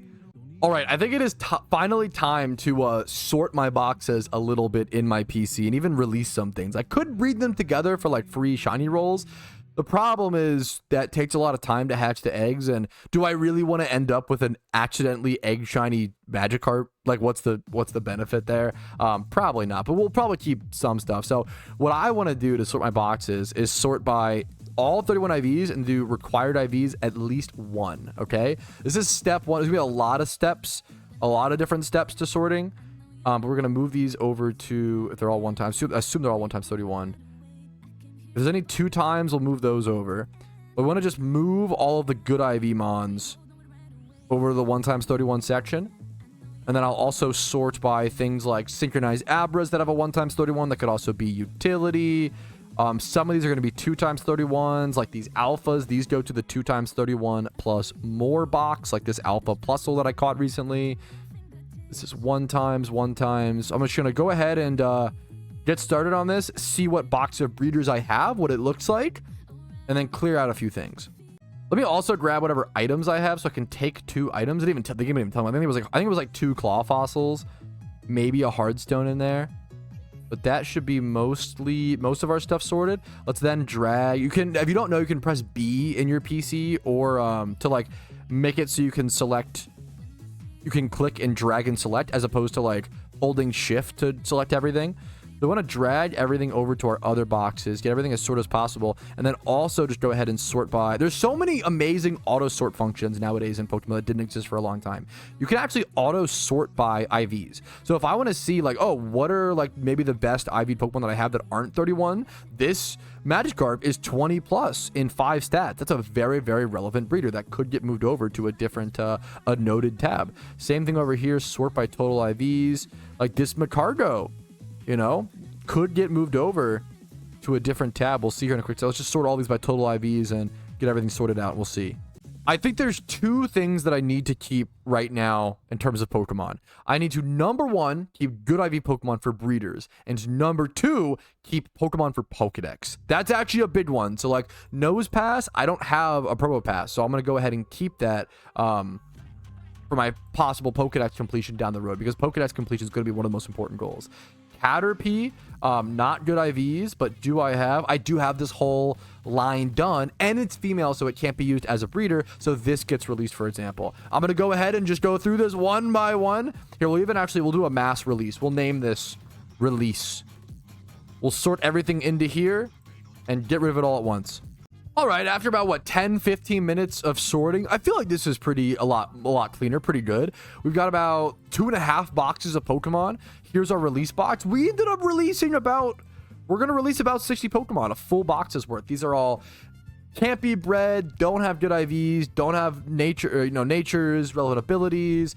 These are just worth to go ahead and release. If I could breed any of these for some sort of rare shiny that wasn't hoardable, or even one that like needed, we'll exclude the one Pokemon that it's saying is high IVs and just double check it, but I'm pretty sure this one's arguably worth keeping, actually. I'm kind of glad there's that little self-check. So I'm hoarding a little bit. I'm being really careful about what I release. All of that was very releasable. Now we opened ourselves up to a lot more boxes. My boxes were already getting full, which was kind of crazy. 1, 2, 3, 4, 5. I only have about 5 boxes or so to catch Pokemon, and then obviously I want to sort these into to proper things. I want to start using the account box as well. I think the account box will just take over as the utility box to a large degree. This can go over in the storyline box, I guess, but I want the account box is essentially a nice little free box on this account that should be utilized for sure. We'll take that quick. You can't put any untradeable stuff in there, so we'll have to take that off and put it there. Boom. That frees up a whole new box. We can name this box 6. And now we're turning into a real account, fellas. We got ourselves a sorted PC with a PvP box, some storyline stuff still, some noted breeders, some 1x31s, 2x31s, utility/account box. It's coming out not too shabby.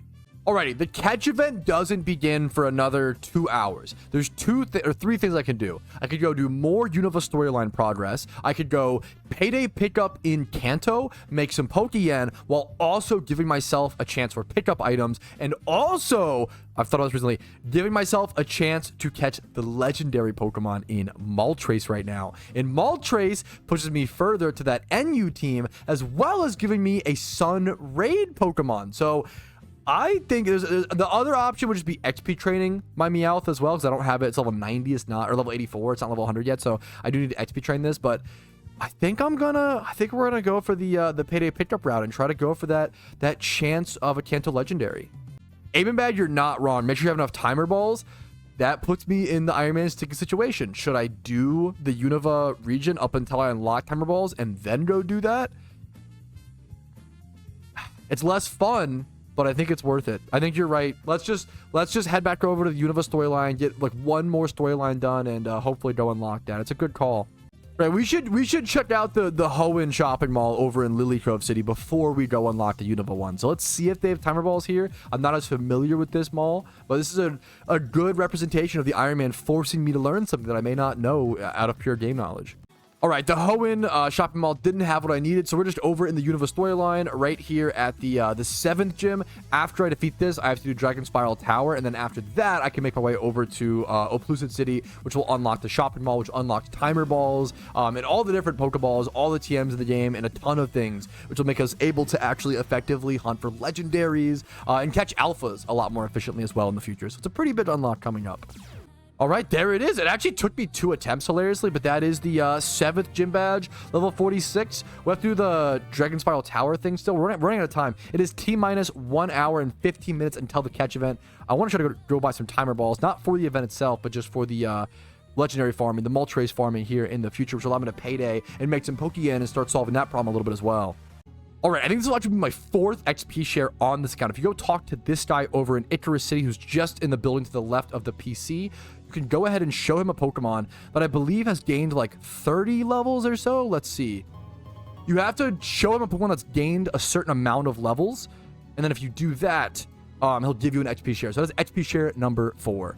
Okay, I definitely forgot. I tried to go east over towards the shopping mall. I actually have to do the Desert Castle quest line now, so I don't know if I'm not going to be able to legendary hunt prior to the catch event starting, but that's okay. We still took our time to unlock something that'll be super beneficial for the account later down the road. I'll be able to buy timer balls after the catch event and stuff and legendary hunt afterwards, but I'm going to hopefully get at least access to the shopping mall before the event, but we're going to be cutting it kind of close here time-wise. This is typical Iron Man fashion. Something's taking longer than I expected. If only there was a fly to Sandcastle, things like Abundant Shrine. Honestly, it'd be really cool. I think that's one of the few like quality of life things they could add to PokeMMO, if you could like fly to some of these. Now, well, the problem is it would throw off the balance of certain shiny hunts. Would it be broken if you could fly to Relic Castle? It would make it so that you wouldn't have to use Leppas up at the Sigilyph shunt. So it would change that. Is that an okay buff? Is that... I don't know if want to see something like that voted on by the community. I'm not sure. I think it might be fine, but I'm not sure. To what locations do you allow that for? Do you really like...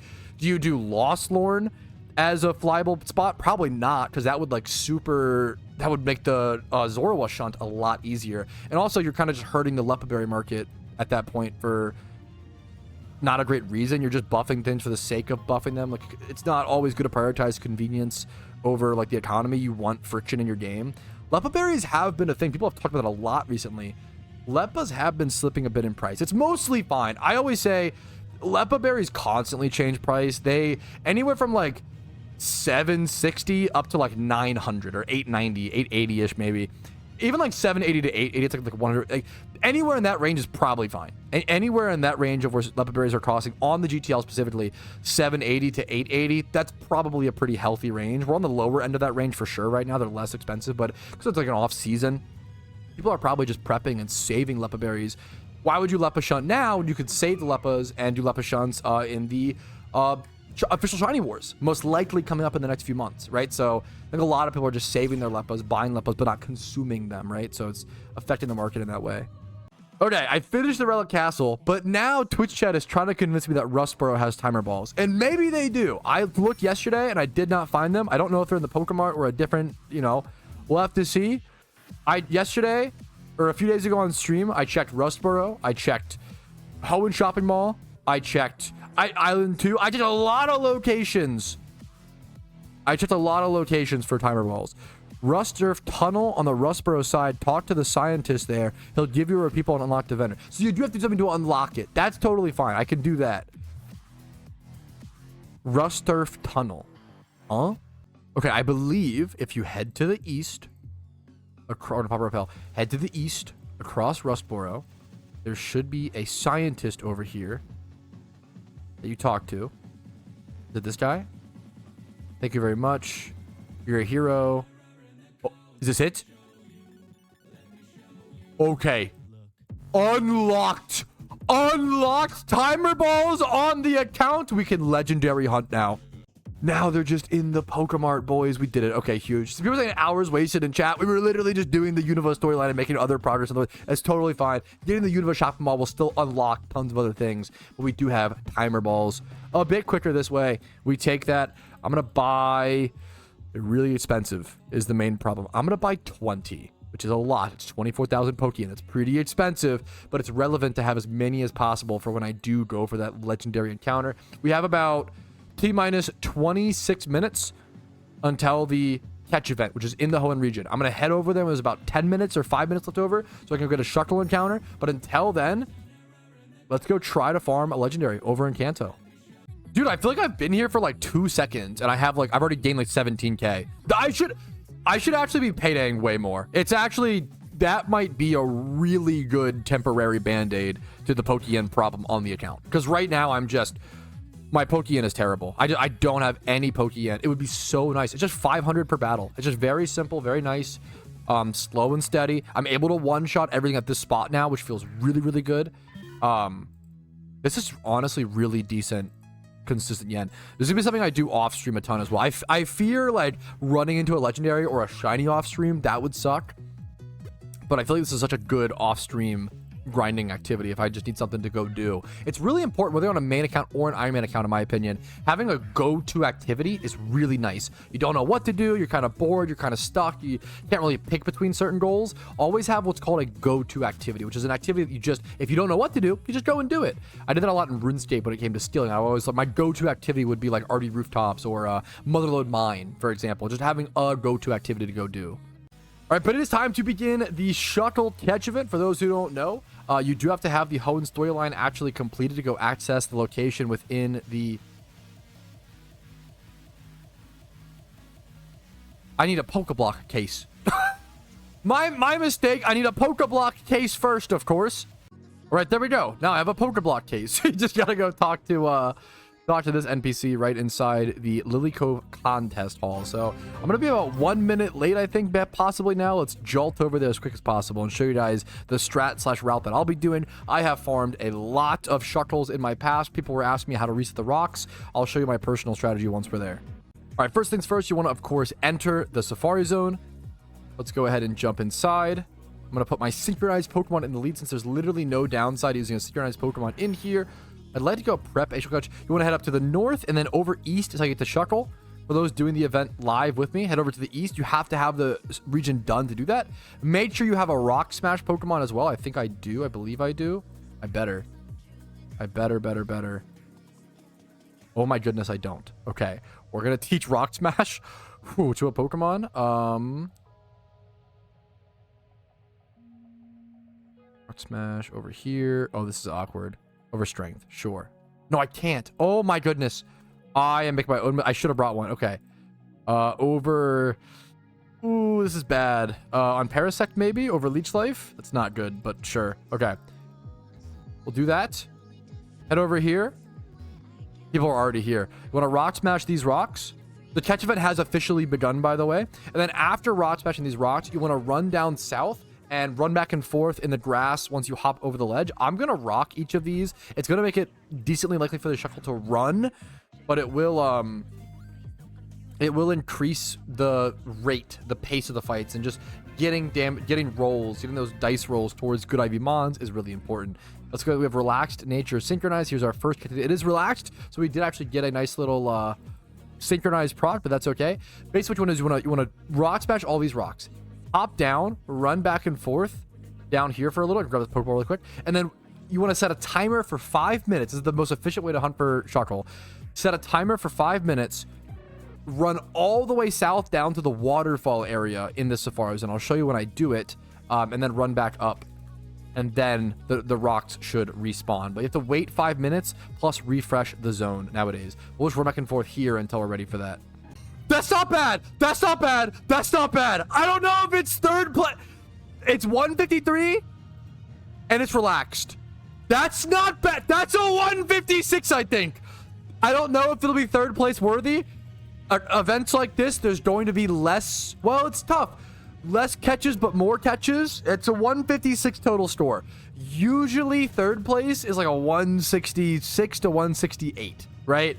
That's pretty low for third place. It'd have to be a really unique event for that to happen. That's a really good catch, but I don't think it's gonna be enough personally, but we'll see.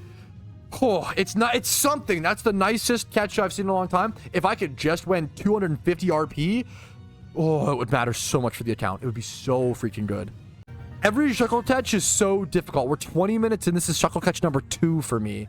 It's terrible. But it's a Shuckle catch, okay? We take those. There's so few Shuckle encounters.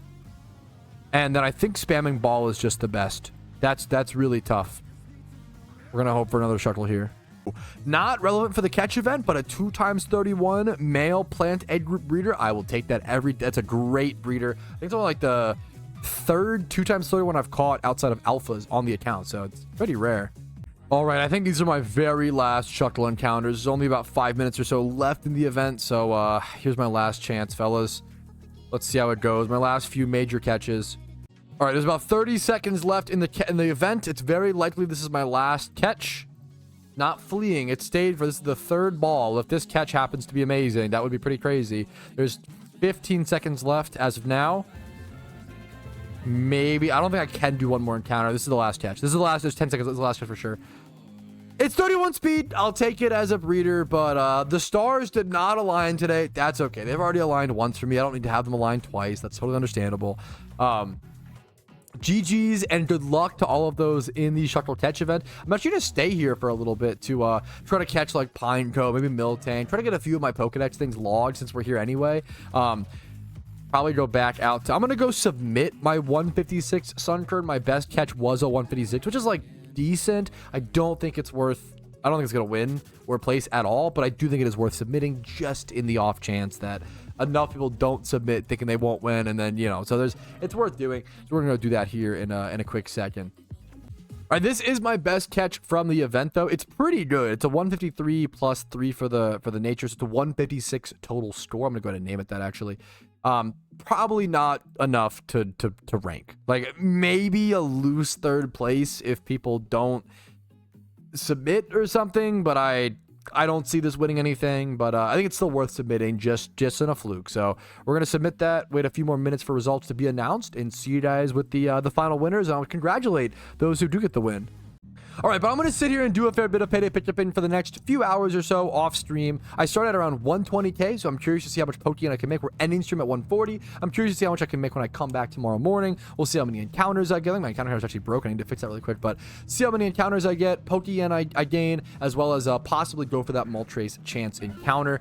So far, I've only done about 100 encounters or so for it, so we'll see how lucky we get on that. But yeah, I'll see you guys very soon. Well, I did the meme. I did the thing. Oh, I'm not gonna lie. I'm really pissed off about this. For those who can't tell what happened, I accidentally evolved my Meowth into Persian at level 90. I once did this on my main account 3 times until I rage sold the Persians and then eventually just bought a payday pickup Meowth. I can't do that on this account. This is an Iron Man account. I have to actually get a Meowth to level 100. Okay, for those who don't know why this is so bad, it actually loses me out on 50% of the benefit of payday because it's called payday pickuping for a reason. On Meowth, you don't get the pickup ability. You actually lose the pickup ability. When you're using, Meowth, you have pickup technician. When you go to Persian, when it evolves, you end up with limber / technician. The pickup changes to limber. So it is a significantly worse Pokemon for utility. You want to specifically keep it a Meowth for that exact reason. I now lose out on the ability to pick up seeds. I lose out on the ability to pick up... I was picking up free Ultra Balls and free Hyper Potions here. I got probably like 8 or more free Ultra Balls here, which was amazing. It was really helping my cash stack, and I picked up some free 5 Revival Herbs while here. I was really loving the payday pickup at this location, and that is all wrecked because I made a dumb mistake. And what sucked was I did one last payday before going to take a shower. And that one last payday, as I left the screen, was the perfect amount to get to the next level in terms of XP. So I came back from my shower without even noticing, and I came back and I saw the Persian, and I gasped. And I'm mad. I'm not gonna lie, I'm mad about it. This sucks. I wasted so much time.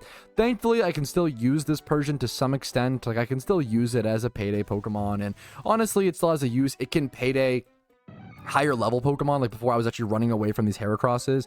Now I can actually payday these Heracrosses because it has more damage now that it's evolved. It has a higher, damage base stat. So that's something. I guess I can use this at locations where I couldn't payday things to kill them before, but now I need to go get myself an entirely new Meowth, EV train it, and get it all the way up to level 100. And I'm just bummed. I was so excited about this Meowth.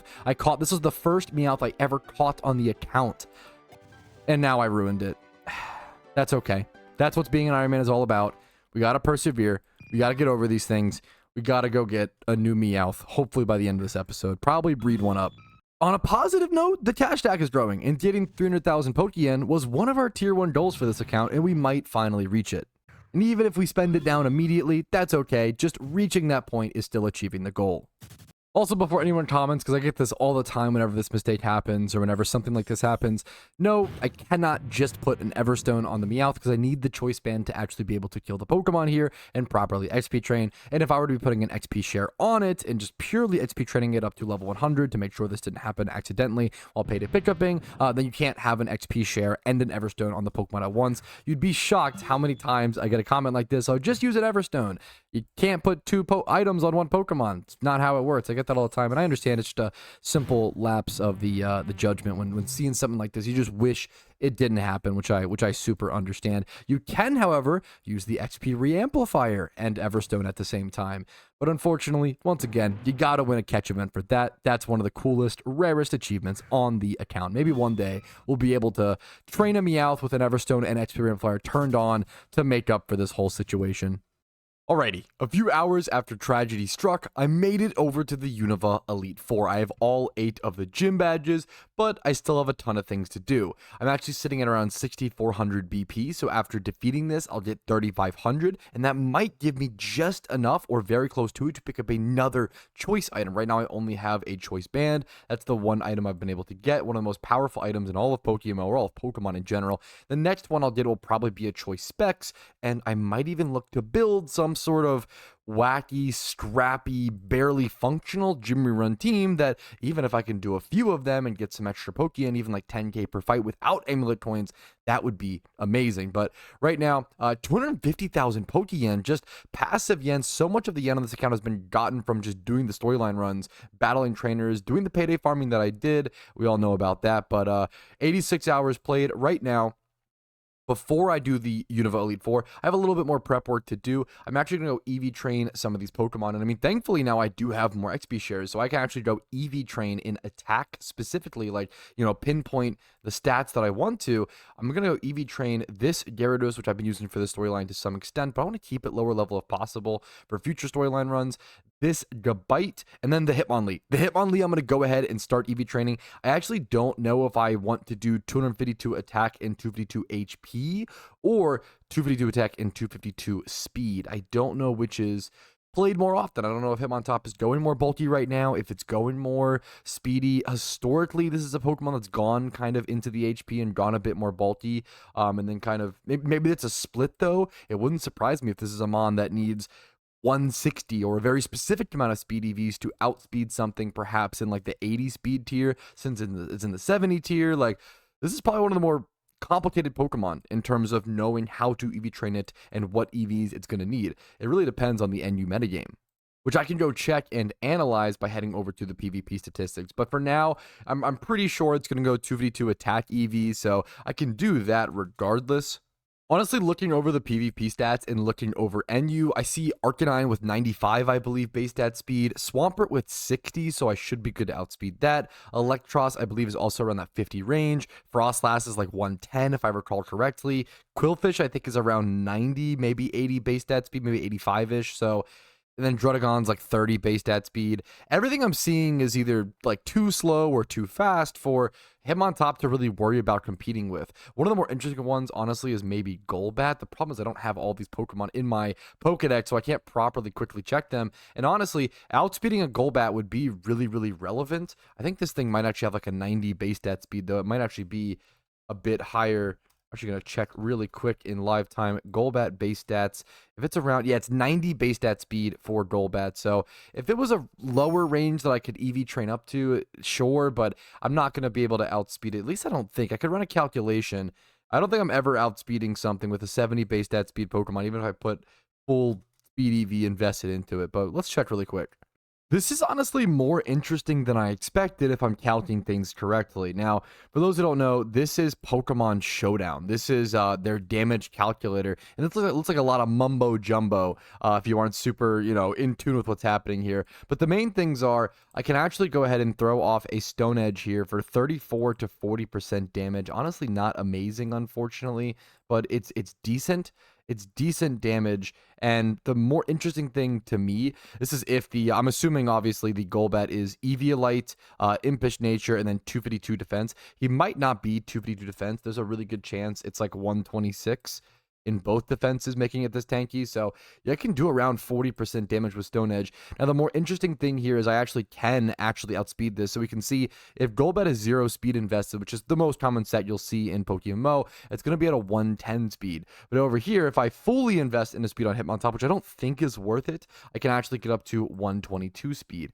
However, if I start dropping this maybe down to 200 or so, maybe let's go 192. Every 4 EVs or so usually represents a stat. Let's do 160. Okay, now we're at like a breaking point. So 164, it seems. 164. If I put 164, that's the magical number here, then I can outspeed Golbat by 1 if it's no speed investment. If it does have a very small amount of speed investment, aka like the leftover 4 or like 4 to 6 EVs that it could have, then I need to go 172, which I think might be worth it. So if I put 172 speed EVs into my Hitmontop, I can outspeed Golbat, hit it with the Stone Edge. I have to hit the Stone Edge and then hit it for like 40%. The question is this really worth it? Becomes the next whole thing. How many EVs do I have left over at that point to put into HP? Around 84, I think. Yeah, around 84 would be the leftover ones, which would allow me to survive an uninvested Brave Bird most of the time. I don't know if this is 1,000% worth it. I do know that Golbat is a really, really annoying matchup. Hilariously, I remember back in the day, I had a buddy that was using Golbat in OU, and with great success. Like a very good PvP player. This Pokemon, Eviolite Golbat, is just shockingly unkillable. Now, to be fair, it's kind of been there's been so much power creep. The tiers actually changed a lot, in all fairness. But honestly, like, it's pretty well positioned. Golbat might be one of, honestly, the better ways to answer Contrary Superior, hilariously. So, I don't know. It wouldn't surprise me. If I saw Eviolite Golbat in OU, I would show it some respect. This Pokemon can be strangely unkillable. But I'm going to go ahead and opt for that EV spread. So, my goal is going to be to do 172 speed EVs.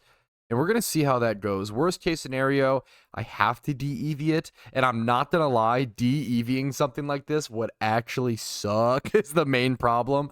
Getting EV reducing berries on this account is going to be a pain in the ass. I'm going to have to grow a lot of berries, number 1, and even my own EV reducing berries, number 2. But we'll worry about that in the future. For now, let's just head over to Kanto and go do our 252 attack EV training on all 3 of these Pokemon. Alrighty, fellas, we are back on the Iron Man. It is about time to take on the Unova Elite Four. We almost had 6,000 encounters. I did a ton of XP training. I have my sturdy Stealth Rock Quick Claw Geodude. I have Gyarados number 1, which consists of Leftovers, Dragon Dance, Intimidate, Waterfall, Rain Dance, Crunch. I have my Hitmontop, which I specifically EV trained at 172 speed and 86 HP and then 252 attack with a Black Belt and High Jump Kick and Mach Punch. I don't really have any other moves on it at the moment, but I'll have to work on that in the future. I was considering going to buy a Stone Edge TM, which I honestly might do really quickly before we jump into this. And then I also have a Gabite, which is just sort of like a backup switch into Thunder type attacks to help my Gyarados, my double Gyaradoses. Gyarados number 2, which is just Choice Banded, Waterfall, and Thrash and Crunch to get pure damage off, which has been doing really, really well in the storyline. And then a Leftovers Heracross as well.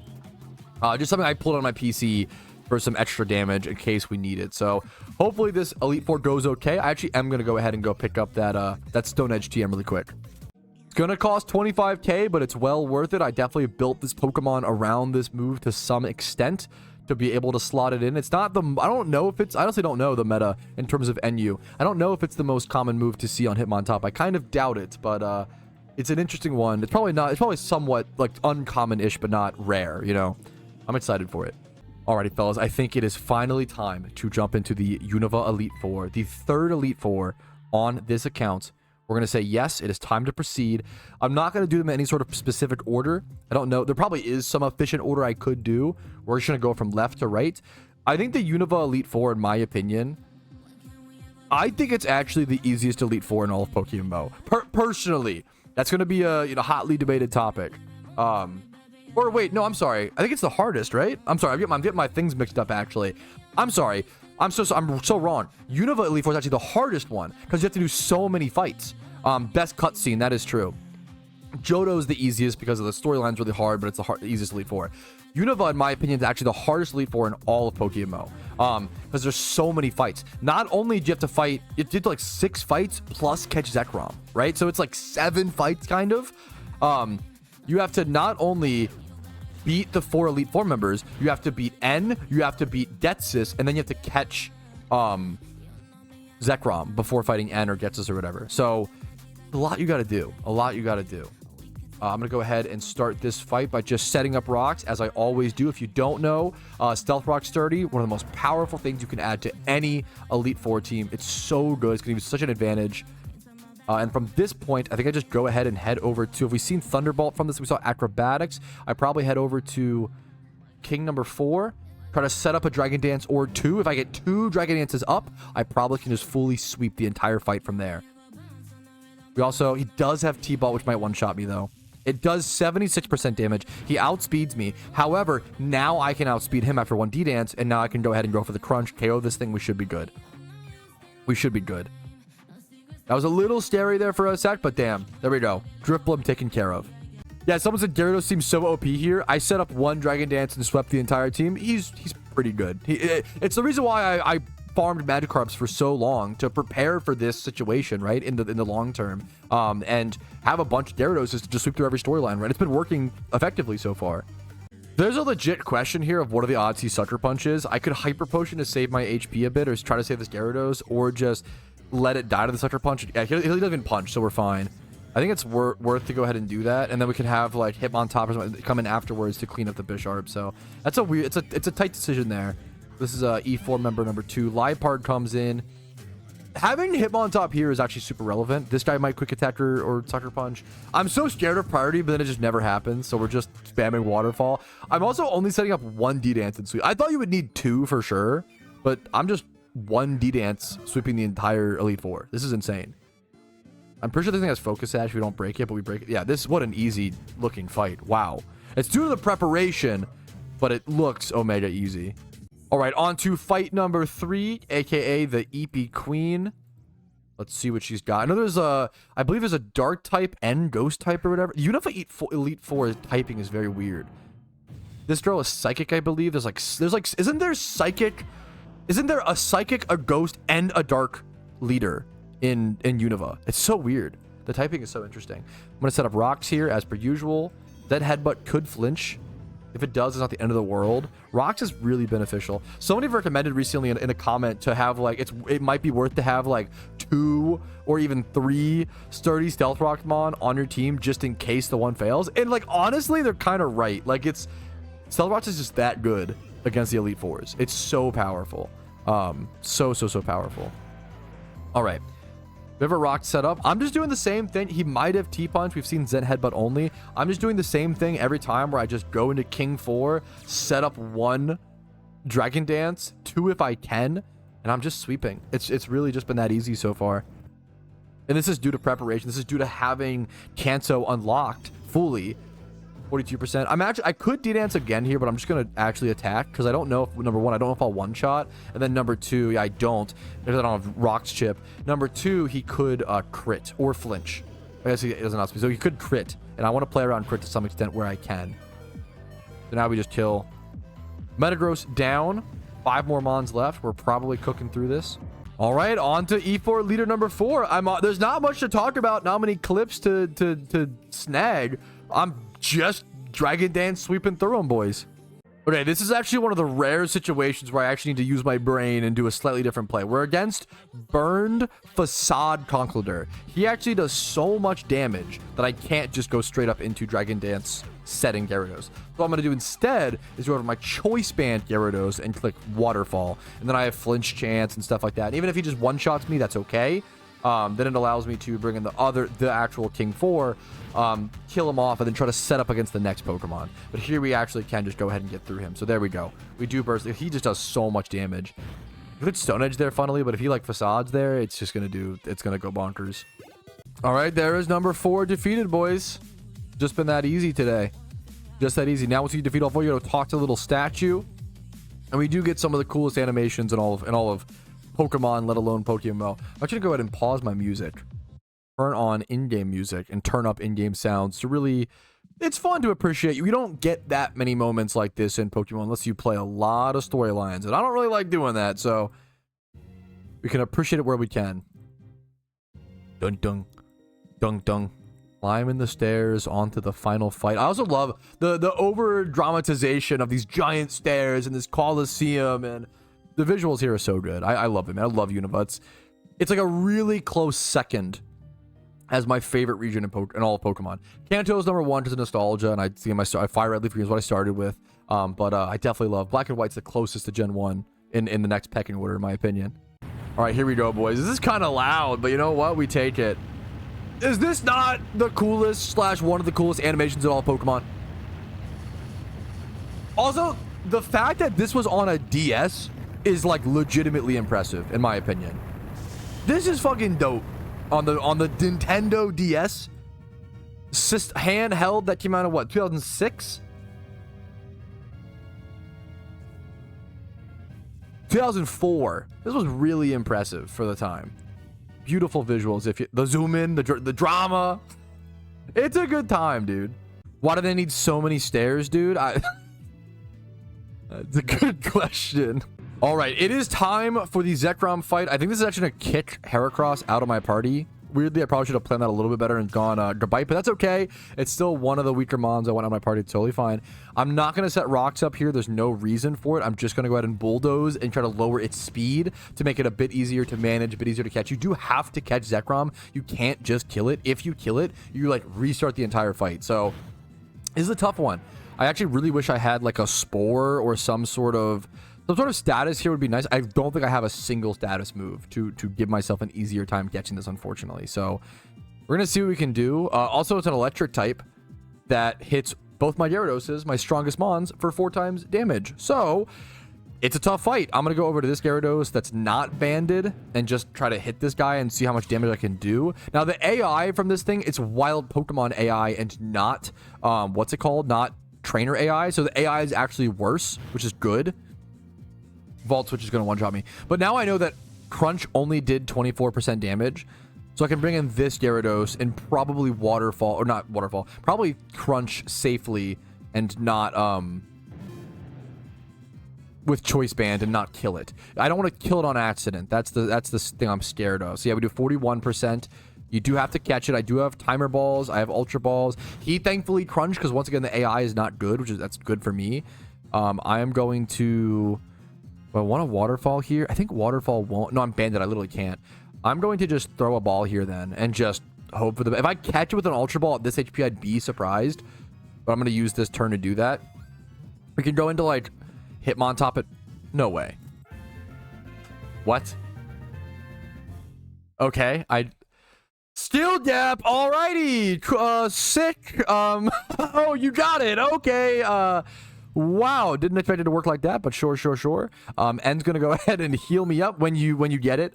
N's gonna heal me up, and we're gonna go for this fight. It's annoying because I have to sacrifice something to actually bring in my Geodude to set up rocks here properly, since I lead with Zekrom. But equally, trading Zekrom into Reshiram is mostly fine. It's nice if you don't have to do that, but you definitely can in this fight, like pretty finely, if that makes sense.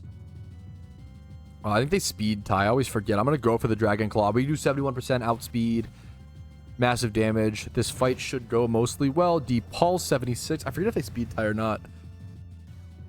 I'm gonna try to go ahead and declaw again. We do outspeed beautifully. Sorry, excuse me. You're faster always. Yeah, that's so easy. So now we keep Zekrom at a certain HP. And what is Zekrom's base speed? I can see it now that it's in my thing. I think Archeops is going to outspeed me. I think it's worth here to go ahead. I'm going to be making switches here hilariously, right? I'm going to switch to Hitmontop here. Get a... Oh, I'm not Intimidate. I was hoping to get an Intimidate off. If he went for Acrobatics there, that could have been really bad. This Hitmontop is Speed EV trained in a specific way to outspeed 80 speed Pokemon. Archeops is faster than that, so I'm pretty sure this guy's going to outspeed me. I probably should switch here, but thankfully he goes for a Flamethrower for some reason. I'm going to go for a Stone Edge, hopefully hit it. I'm stupid. It's Zoroark. How do I get baited by that? That's so newbie. Anyways, we're going to move on. We're going to Mach Punch this guy. I can't believe I didn't notice that. I literally saw Night Days. Why did I'm off the goop. That's it. 9,000 hours, by the way. I swear I always forget about... In PvP, I never... It's funny. In PvP, I don't think I've ever gotten tricked by a Zoroark. In PvM, I get tricked by it every time. I don't know why. We're going to go for Stone Edge here against the Archeops. Going to take me out totally fine. Super okay with that. Now I can sacrifice switch, go over to Geodude, and properly set up rocks for the remaining 4... Even though I don't probably need them, but...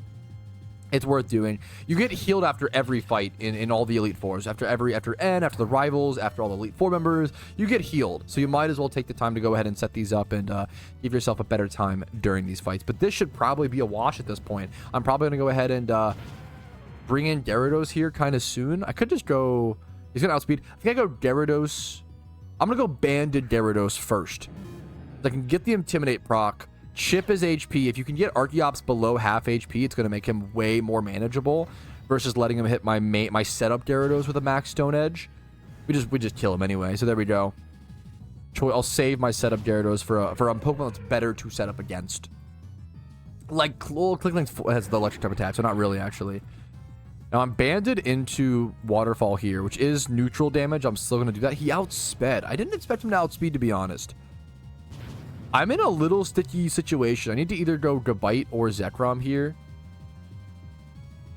This is actually a little awkward. I think I'm going to go Gabite here. Try to get value out of Gabite where I can. I don't think this Mon has Levitate, but I'm going to double check. Clink, Clang. Because I always forget which electric types actually have Levitate. He does not. I'm going to go for the Earth Power. Is that a crit? One-shot me with Gear Grind. I'm kind of getting cooked up, chat. I'm kind of getting cooked up. Holy goodness. Okay. I'm going to go into Zekrom. I'm kind of getting cooked up. And do I go for an attack? I think I should go for the Fusion Bolt, I guess.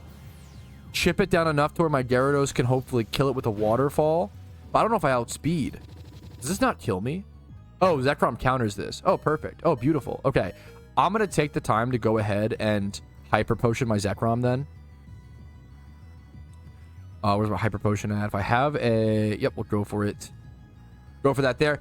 A Revive would be nice on something like Hitmontop, but I also want to keep my Revives for my setup Gyarados if possible. Yeah, there we go. Beautiful. So this is going to put us back. And we still have our 4 items, so we're fine. It's a little sketchy there for a sec. We still have our items. He outspeeds me. We dodged the Gear Grind, thankfully. Honestly, the chip would have been relevant. We'd go for that Fusion Bolt. We take care of Cling Clang. He has 2 more Pokemon left. I need a Mon that I can set up against with Gyarados. This I probably could. There was just too many electric type attacks, too many powerful Stone Edges. There's been too many powerful Mons where I haven't been able to set up. I want to Vault Switch here, but I don't even know if I outspeed. I'm going to Vault. Either way, it's better, I think. He probably was for Blizzard here. I don't think Blizzard's going to kill my Gyarados. Citrus Berry is a little annoying. Can I live 2 Blizzards, though? I don't know if I can. Might be a little sketch. Yeah, no, we're fine. 45%. Beautiful.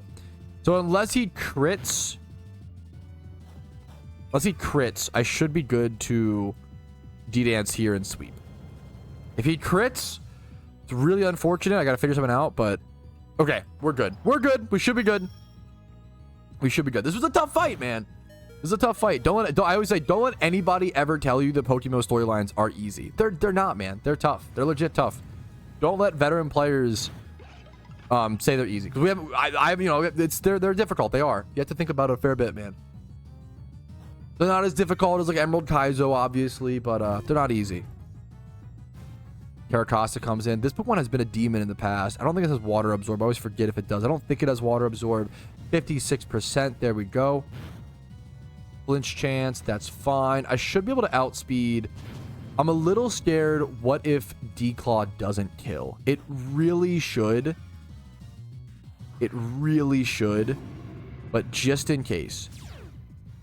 Just in case, I'm going to use a Baby Revive on my Choice Band Gyarados, because that should for sure... This will give me guaranteed victory, whereas if for some reason I probably could tank 1 hit like we do... Yup, okay, there we go.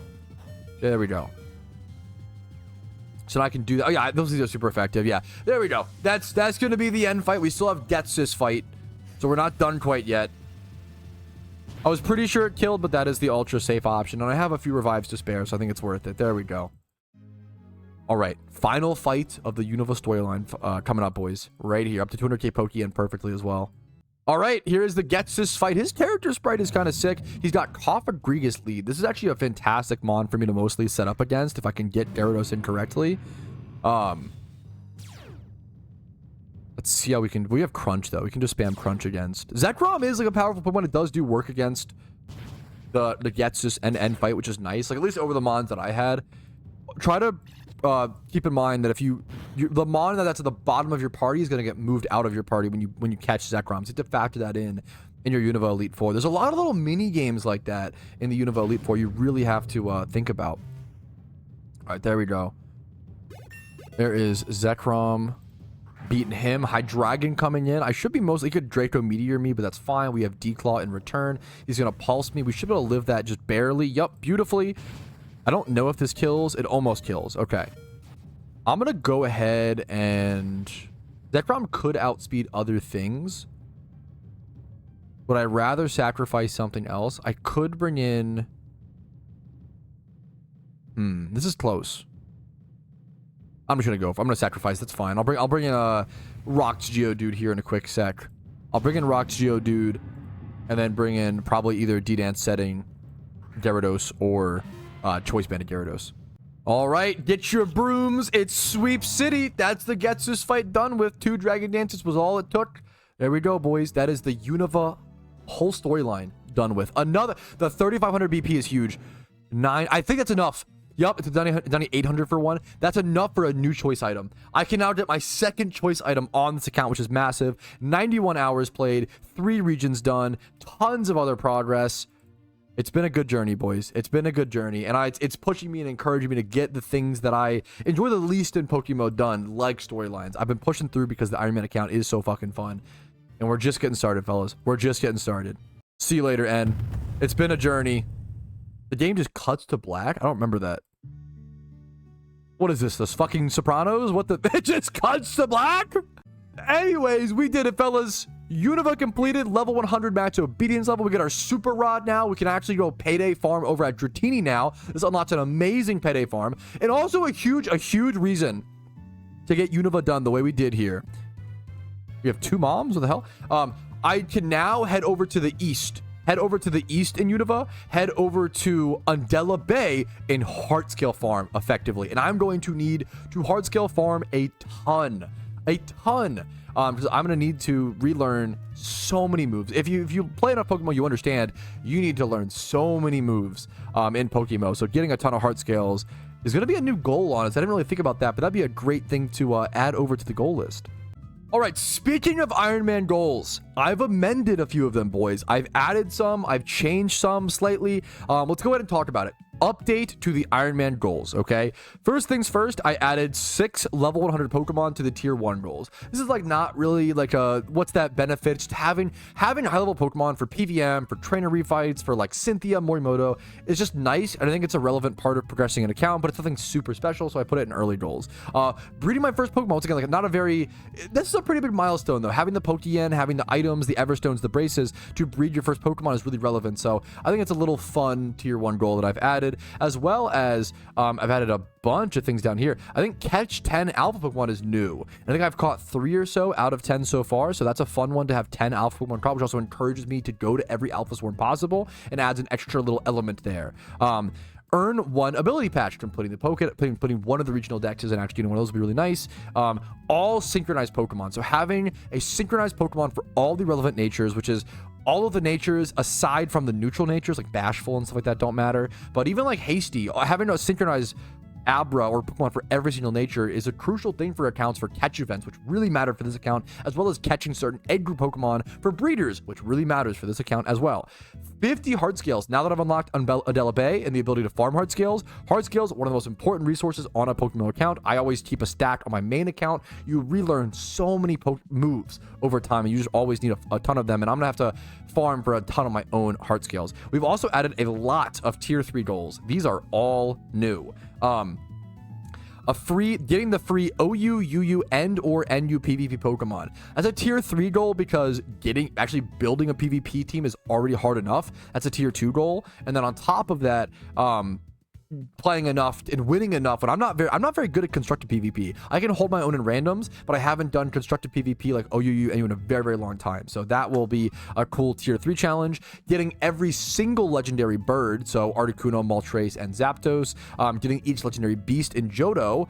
These will take 3 months at the fastest, but most likely longer than that. The Halloween, I want to get a Halloween pumpkin boss team ready. Now, we are far away. It's not going to happen until October 31st, most likely, but getting a good Crocodile, a good Chandelure, and a good Typhlosion for the pumpkin boss is really important. And being able to participate in those holiday events in that way would be a lot of fun on the Iron Man account. And then 500 heart scales to just tackle on the 50. I think that'll be a cool extra. If I can get 500 heart scales, I'll probably never need them. I'll never need to farm them ever again on the account. So it'll be fun to go for. I like the idea of adding more like giant stacks of items over here in the challenges as sort of a cool way to encourage myself to go for those. Same with like Everstones. Getting a bunch of Everstones would be a really cool, like, to like farm those. I'm going to do, you know what? We'll do the same thing over here. We'll do 50 Everstones over in tier 2 goals. And then we'll also do 500 Everstones. And if I get that many, I should be set for a very long time, if not for life, and that'll be a cool stack to build. And it's cool to build up giant stacks of items like that, and it feels a lot more satisfying. It feels a lot more satisfying when you're doing it on a self-sufficient account like an Iron Man. So that is it's the updates to the Iron Man goals that I am currently aware of. And at the end of this episode, I know that there's someone here that I've already completed. At the end, like the Unova complete, at the end of this episode, we'll go through and actually knock off the completed goals we've done throughout this episode, which is always fun and satisfying. So stick around for that.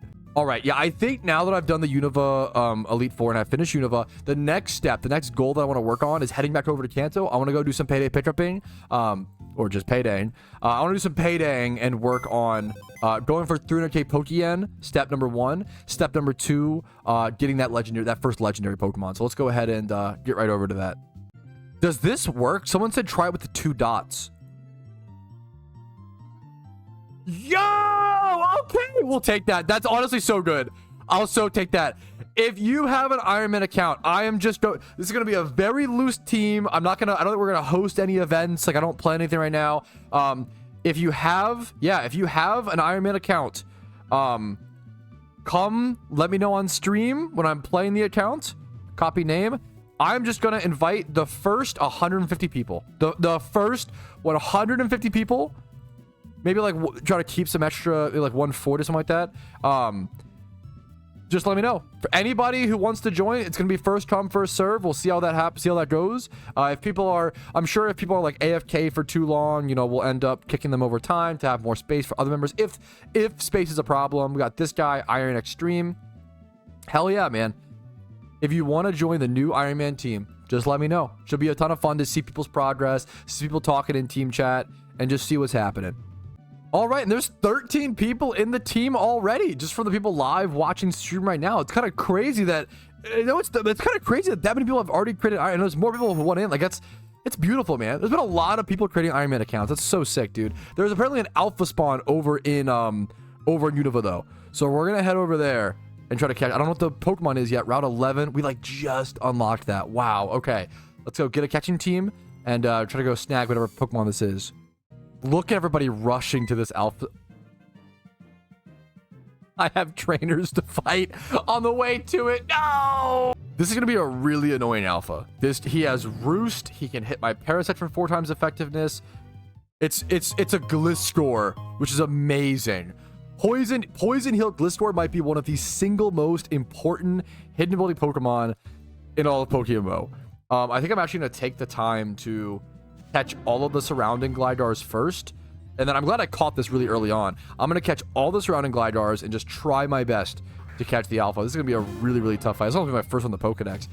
I need all of these. I need as many good Poison Heal Glidars or Gliscors as possible. This is a huge one for the account. It's really, really powerful in OU. One of the most powerful mons in OU, Poison Heal Gliscor.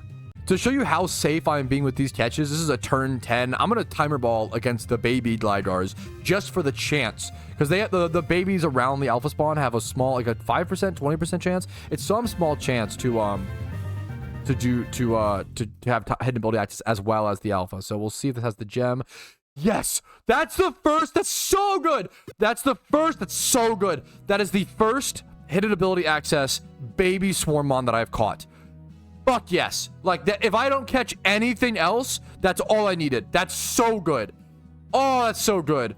Nice. That is literally hidden ability Gligar / Gliscor unlocked on the account. Now I have one for sure. I can breed it up or do. That's so fucking sick. All right, I killed the other 2 Gliscors or the Glidors on accident. Okay, so I'm really glad we caught that one. Next up, it's time for the big zaddy. Time for Gliscor. Let's see how it goes. I should be able to waterfall this and not KO it for sure. If I accidentally KO this, it's totally okay. I can come back in 2 minutes and redo the encounter. It has Roost, Swords Dance. Like, this is an annoying, a very, very annoying encounter for me. Only 26% with waterfall there. Acrobatics for 90, that's okay. I'm going to go for another waterfall. Get some chip damage, 28%. Bring in my banded Gyarados. Chip it for more.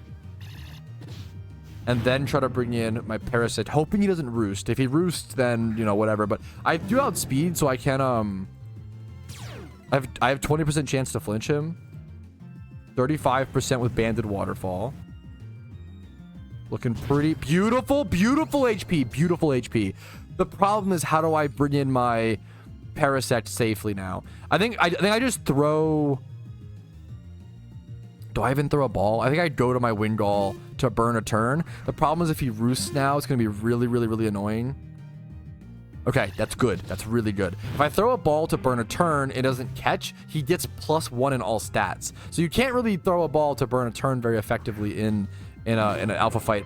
I have to hope he doesn't click acrobatics here. If he does, that hurts so much. Okay, my new strat is just... this is the best I can do. It's the only thing I can do, chat. My new strat is just waste time for timer balls, maybe? Intimidate. I'm going to switch out again to try to get Intimidate back in. Just trying to stall time. See how this works. This is going to be really, really rough. Okay, we're at turn 9. It's not asleep. It's at yellow HP. It's not even that good. If I can bring this guy in Waterfall and not flinch, I could get him down to like 1 HP or so. I'm going to start throwing timers and try to go for this, but it's going to be a little close. There's the boosted stats I was talking about. This is going to be one of the toughest. This is just a really tough alpha fight for my account. I just don't have the resources. It's going to happen. I might actually be able to Waterfall here and not KO because of the stat boost he got, but he actually outspeeds now because of that stat boost. There we go. I'm gonna This is really tough. -2. I think I revive. I'm sticking to this fight. It's in a D, or I could just go next. It's a tough play. Do I timer ball? Do I waterfall? Get outsped and get killed most likely? There's so many different plays. Do I revive the Gyarados? Go for the extra intimidate? There's so many different plays here. I don't think I want to use items if possible. I think I'm just gonna timer ball and hope for the bests. And we'll die and come back. It's not a big deal. This fight's gonna take a few attempts. It's a really tough alpha catch. No way I catch this here. No way! I'm the luckiest Iron Man alive! That's so stupid! Okay, we take it. That's so good. That was 4 times catch rate. We take it. I'm the luckiest Iron Man alive. Beautiful stats. 31 attack, 31 speed def, 20 plus speed, poison, heal, ability. It's gorgeous. That's so good. That's like alpha number 4 for the account. Hell fucking yeah, dude. All right, after all that excitement from an amazing alpha catch and after stream, I'm going to go ahead and head over, do some payday, casual pickupping, or, paydaying without pickupping, just with the Persian over in Kanto, hoping for a nice little Moltres encounter. The more I've thought about it, the more I really want the Moltres encounter, man. It's actually going to be, like, super beneficial for the account, and it's a really important, like, fire raid Pokemon the more I've thought about it. Alrighty, I actually just finished up the Sevi Islands quest. You can tell because this little blue gem is actually the sapphire slotted into this PC, and that unlocks a few things. It unlocks all the locations over here on the Sevi Islands. I can like freely traverse to them, and it also unlocks the end game cave, Cerulean Cave over here in like the mainland in Kanto, and that's really important for catch events, as well as it's actually the only way I'm able to get Alakazam #1 into my Pokedex, and #2 as a competitive Pokemon. Something I've talked about previously, but I don't know if I've actually included into a proper clip, is to get competitive Pokemon of tradable Pokemon like Alakazam. I think Cockledor is another one. I actually have to catch them in the wild or win them through PvP rewards. That's honestly one of the better ways. Right now, Cockledor is actually a reward. I cannot get an OU team in time for that, but that'd be an amazing reward for me, because otherwise I have to just wild catch these, because I could breed I could breed an Abra, I could breed a Kadabra, I could even catch a wild Abra or Kadabra that's competitive ready, but then I can't trade evolve it. So the only way to have a true competitive Alakazam or Conkeldurr on this account is to catch one in the wild or win one. So one of the more difficult PvP or good IV Pokemon in general to have on this account for sure. I'm also deathly close to my first 300,000 Pokeyen, which is a goal on this account. It's one of the short-term goals, is to truly reach the first 300,000 Pokeyen. If I dip back under that, it's totally okay, but just reaching that 300k for the first time would be a really cool milestone. I actually added a new medium term goal, getting my first ever 30,000 encounters. I feel like that'll be a cool one to achieve. But for now, I've just been running around and fighting the island's trainers and paydaying them in the process. Since I have the extra powerful Meowth, I've been trying to put it to good use, even though I'm still... It's crazy how bummed I am about this. It probably ended up costing me about 10 hours. Like, legitimately wasting 10 hours of my time. The fact that I spent probably 3 to 5 hours EV training, XP training. I got really lucky on the catch, but in the future, yo, thanks for the follow, Why Vang. You're gonna be in the little clip now forever. Thank you so much, man. I appreciate you watching. But the fact that I'm gonna have to go #1, I have to farm Meowth. I have to go back to farming Meowths from scratch, essentially. Find a decent Meowth, then go farm Field Day group breeders, then go use the Pokeyen that I've been farming to buy braces, possibly farm Everstones, to then start the breed for it, and then it's a whole thing. So after I get 300,000 Pokeyen, that's probably going to be the next step, is going back to re-farming Meowths so I can actually re-achieve that, because if I don't, I thought about this, I'm going to actually have to copy and paste. I'm going to have to uncomplete this goal. This was a goal of mine, to have a payday pick up Meowth, and I ruined it. So I have to, I got to fix it. I got to make it right. All right, I reached the 300,000 Pokeyen milestone I wanted to. You know what that means. Time to go farm up a new Meowth and get breeding a new payday pickup Pokemon. I got to make up for this mistake. The first Meowth I catch. Are you kidding me? What? I'm speechless. I don't know what it is. Wow. But now, okay. Wow. Wow. Okay. Live reaction. This is not good. I mean, it is, but it isn't, right? Okay. This is going to be an amazing Field Day group breeder. I'm going to absolutely use this for competitive Pokemon down the line. I don't need this on a on a payday pickup Pokemon. It'd be a waste of these stats, these defensive stats. I just don't need these. What I'm looking for is 20 plus attack, 20 plus speed, and then a lonely, adamant, or naughty nature. That's ideal. If I get a 31 attack, a 31 speed, or even an adamant nature Meowth, or something that I can work with, I will go ahead and go through with a breed. If I can wild catch them, that'd be amazing, but we're going to work on that. That's a crazy catch, though. Wow, a 2 times 31 Meowth. I mean, I'm very, very happy about that. That'll be amazing for comps down the road. Okay, I've been farming Meowths inefficiently and kind of casually for probably about 3 hours now. And man, this has really taught me it's really been an eye-opener to how difficult it's going to be to get good IV Pokemon and good breeders on this account. I mean, I've been farming Meowths for quite a while, and I realized one mistake, another big mistake I was making. I should have been catching every single male Psyduck that was encountered, because that is a field age group Pokemon. You can actually see the ones here I caught. I should be catching every single male Psyduck possible, because it's a good field age group breeder for the Meowths that I'm currently catching. And then I probably should have also been catching Abras at the same time to hopefully just try to work on that whole synchronized group of Pokemon. So there's a lot of things I could have done better here for sure, but at the same time, man, I've caught so few Meowths. That first Meowth I caught was amazing. Obviously the IVs were phenomenal, but other than that, I've moved some of these over here. I have this Meowth, which is like, it looks really good. It's brave, it's 31 attack.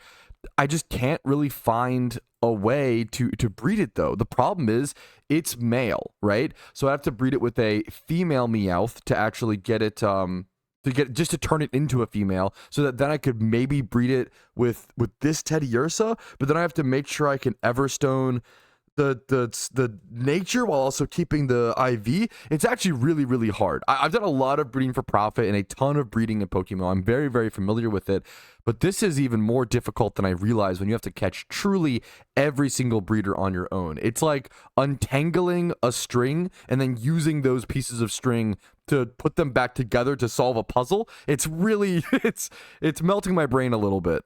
But since I do have a few Meowths at least caught at the current time, I think my next step, I can do two things. I can go over to the Kanto Safari Zone or Hoenn Safari Zone and farm a fair bit of field A group breeders, or I could go try to farm some Dittos over in Hoenn now that I have that region complete. I think I am going to go try to farm a handful of Dittos in Hoenn. The problem is, I'm just not even close to being able to do that properly. The problem is it's going to be so difficult and so tough that I don't think it's going to go very well. Now, I'm going to go attempt it. I'm going to go pick up some dust balls over in Unova. They're going to be very expensive, very costly, but it's going to allow me to catch some Dittos and get started on something. And Dittos are going to be liquid gold on this account, unironically. I need to go to Unova first, excuse me, to go buy some dust balls, but they're quite literally the most valuable breeder on this account, obviously, because Dittos can breed with any Pokemon. And the flexibility of being able to breed Dittos with any Pokemon, it saves me PC space down the road, so I don't have to stock up a bunch of 1x31 field A group mons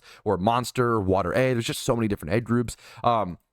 But they also cost a lot of yen to catch, right? Like, dust balls are expensive. It might cost multiple dust balls per catch. Like, Dittos are going to be expensive to catch, time consuming, yet the most valuable breeder. Save me space, save me flexibility, save me time in planning. They're just going to be so powerful. So getting a good Ditto farmer down the road is going to be crucial, but for the time being, I'm just going to go ahead and just try this out. Just attempt to catch maybe 10 or so Dittos. Maybe we'll buy 30 of these. Let's do that. Rest in peace, my 300k cash stack. That is still that tier 1 goal achieved, and we'll get to that at the end of the episode. Don't get me wrong, but it was nice while it lasted. All right, but for those who aren't familiar, I'm heading over to Falabar Town in Hoenn. This is the infamous Ditto catching spot. You want to come inside here, and I'm just going to be trying to use my Parasect, which is not an ideal way to catch Dittos. You should not do this on a main account. I have tons of strategies that talk about this. If you're looking for Ditto catching guides, I have them on my channel. My strategy on the Iron Man, I'd rather just do it, you know, inefficiently and try it out, see how it works for the time being, versus just not do it at all, right now at least. I'm just going to Spore the Ditto. I'm going to False Swipe the Ditto. I actually probably should put a Silk Scarf on this because the damage is going to matter. Spore the Ditto turn 1. Hope that I outspeed, which I think I should. There's like a 40 to 60% chance of encountering Dittos here, so just a few Whismers first. But Spore Ditto turn 1, False Swipe turn 2. Hope the False Swipe does enough damage to put it down to 1 HP. If it doesn't, I don't even know what I'm going to do. I probably have to go XP train the Parasect first, and that's a whole thing. If that's the case, I probably will just go back to the PC or go back to, I'll probably head over to, he outspeeds me. So I can't even get the Spore off because then he's able to transform into the Parasect. Yeah, this might be a massive problem. I'm going to try one more time. Maybe that Ditto was just weirdly fast, but if he was weirdly fast, I probably wanted to catch him. If he was like a 31 speed Jolly Ditto, well, that's the kind of Ditto you want to catch.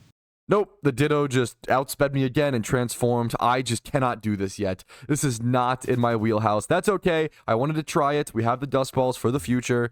You know, that's okay. It's gonna be trial and error with the Iron Man.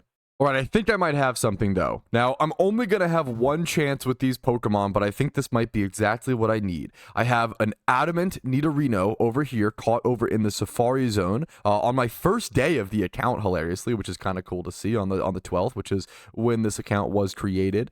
It is Adamant Nature, 25 plus attack, 25 plus attack, 25 plus speed, and then I have this Meowth, which is 24 attack, 24 speed.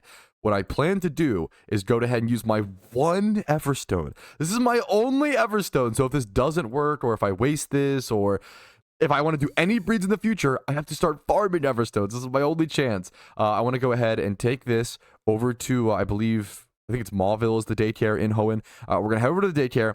We're going to pop this in the daycare, see if this breed turns out how I wanted to. I just want a 20 plus attack and speed Meowth. Oh, could you imagine? Now, my nightmare scenario, I think due to how difficult this was to get a new Meowth, it's going to train it into me. But my nightmare scenario is accidentally evolving this Meowth again. I cannot let that happen. It cannot happen, okay? Payday, Taunt, we got it. Here's the breed. Here it is. Pokeball, I could put it in something special, I guess, if I really want to, but not going to worry about it. This should be good. 24 attack, 24 speed. This is my first ever breed on the account. Boom, there it is. A Payday Meowth is on its way. We're going to fix the problem that we started, and hopefully this time for good. All right, here is the Meowth hatched to Adamant Nature, 26 attack, 27 speed. That is exactly what we need. Time to go do some EV training, and hopefully the safest leveling imaginable. All right, but now it's time for some attack EV training. And in terms of my EV training, I think I'm going to go ahead and grab one of my Storyline Magikarps, which I can then use for either Sinnoh or Johto in the future. And then I am just going to go ahead and EV train that other Meowth, the brave one that's 31 attack. I'm just going to try to EV train it, try to not let it get evolved. And the more Payday pickup Meowths, the better. Like, I am going to reach a certain point in the account where, like, having 3 or 4 Payday pickup Meowths is relevant, so I don't have to go heal at the PC every so often. That does extend trips and make things more beneficial. So I'm going to go ahead and put Choice Band. I don't think I actually need it over here on my Garchomp, but go ahead and put the XP shares that I have. I do have 4 of them. I could EV train one more Pokemon if I had an extra slot, but I actually don't at the moment, unfortunately. This is a situation where if I had a proper Smeargle with Sweet Scent on the Smeargle and then Teleport on the Smeargle and like good utility moves, I actually could EV train 4 Pokemon at once, but due to my current setup, I can only do 3.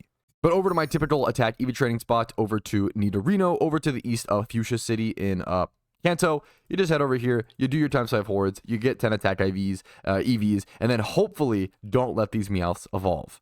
Quick little time played checkpoint. I am currently at 98 hours played, and it is currently May the 23rd as I'm recording, so I'm a little over 10 days. I think this is kind of the beginning of day 11, so we're towards the beginning of day 11. I've played almost 10 hours a day on the account, which I'm really satisfied with.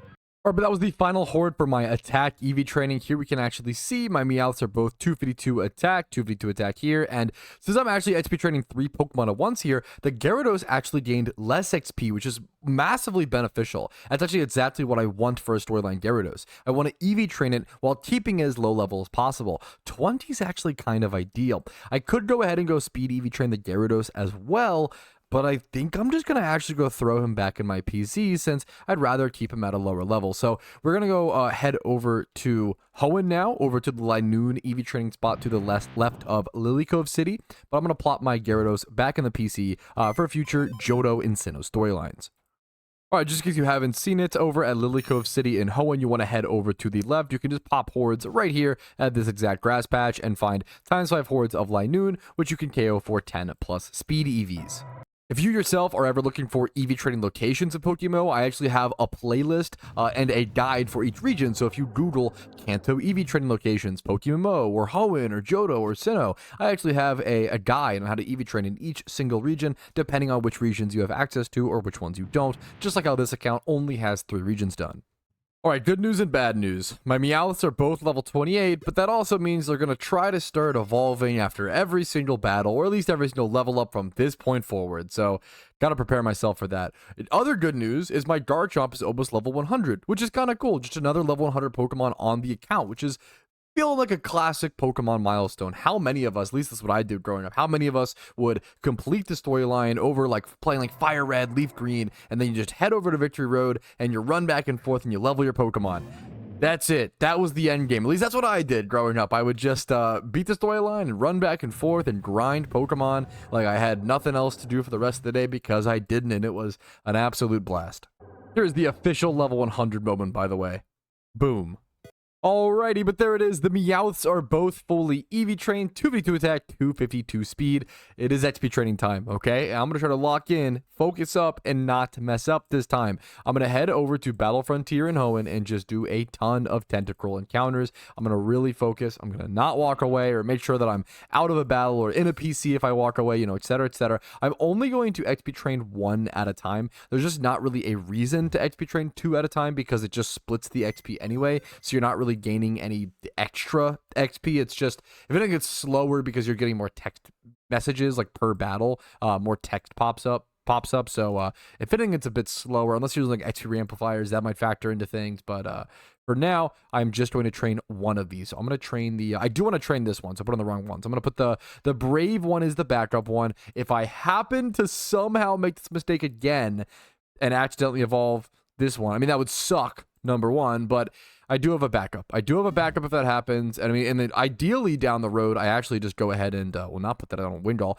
Ideally down the road, I eventually do XP train that other one as well. That would be, it'd be really nice to have multiple payday pickup Meows for sure. But let's get back to it. Starting this XP training journey at 6,600 encounters. Keep an eye on that. Over 100 hours now on the account. That's actually beautifully satisfying. I'll get a screenshot of that.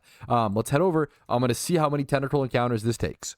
Alrighty, I've been XP training for about 45 minutes almost. I actually have a timer in the bottom left-hand corner. I set it for 3 hours. I don't have a stopwatch for whatever reason, but I do have a timer. So I set it for 3 hours. It's been ticking down. So been at it for about 45 minutes, and I've decided I'm kind of buckling in here. I'm ready to lock in. I'm ready to focus up. I'm gonna pop a lucky egg. This is actually gonna increase my XP by 50%. That's how much I care about this Meowth. How much I care about focusing and just getting this thing done. It's gonna raise my XP usage by 50%. For 30 minutes.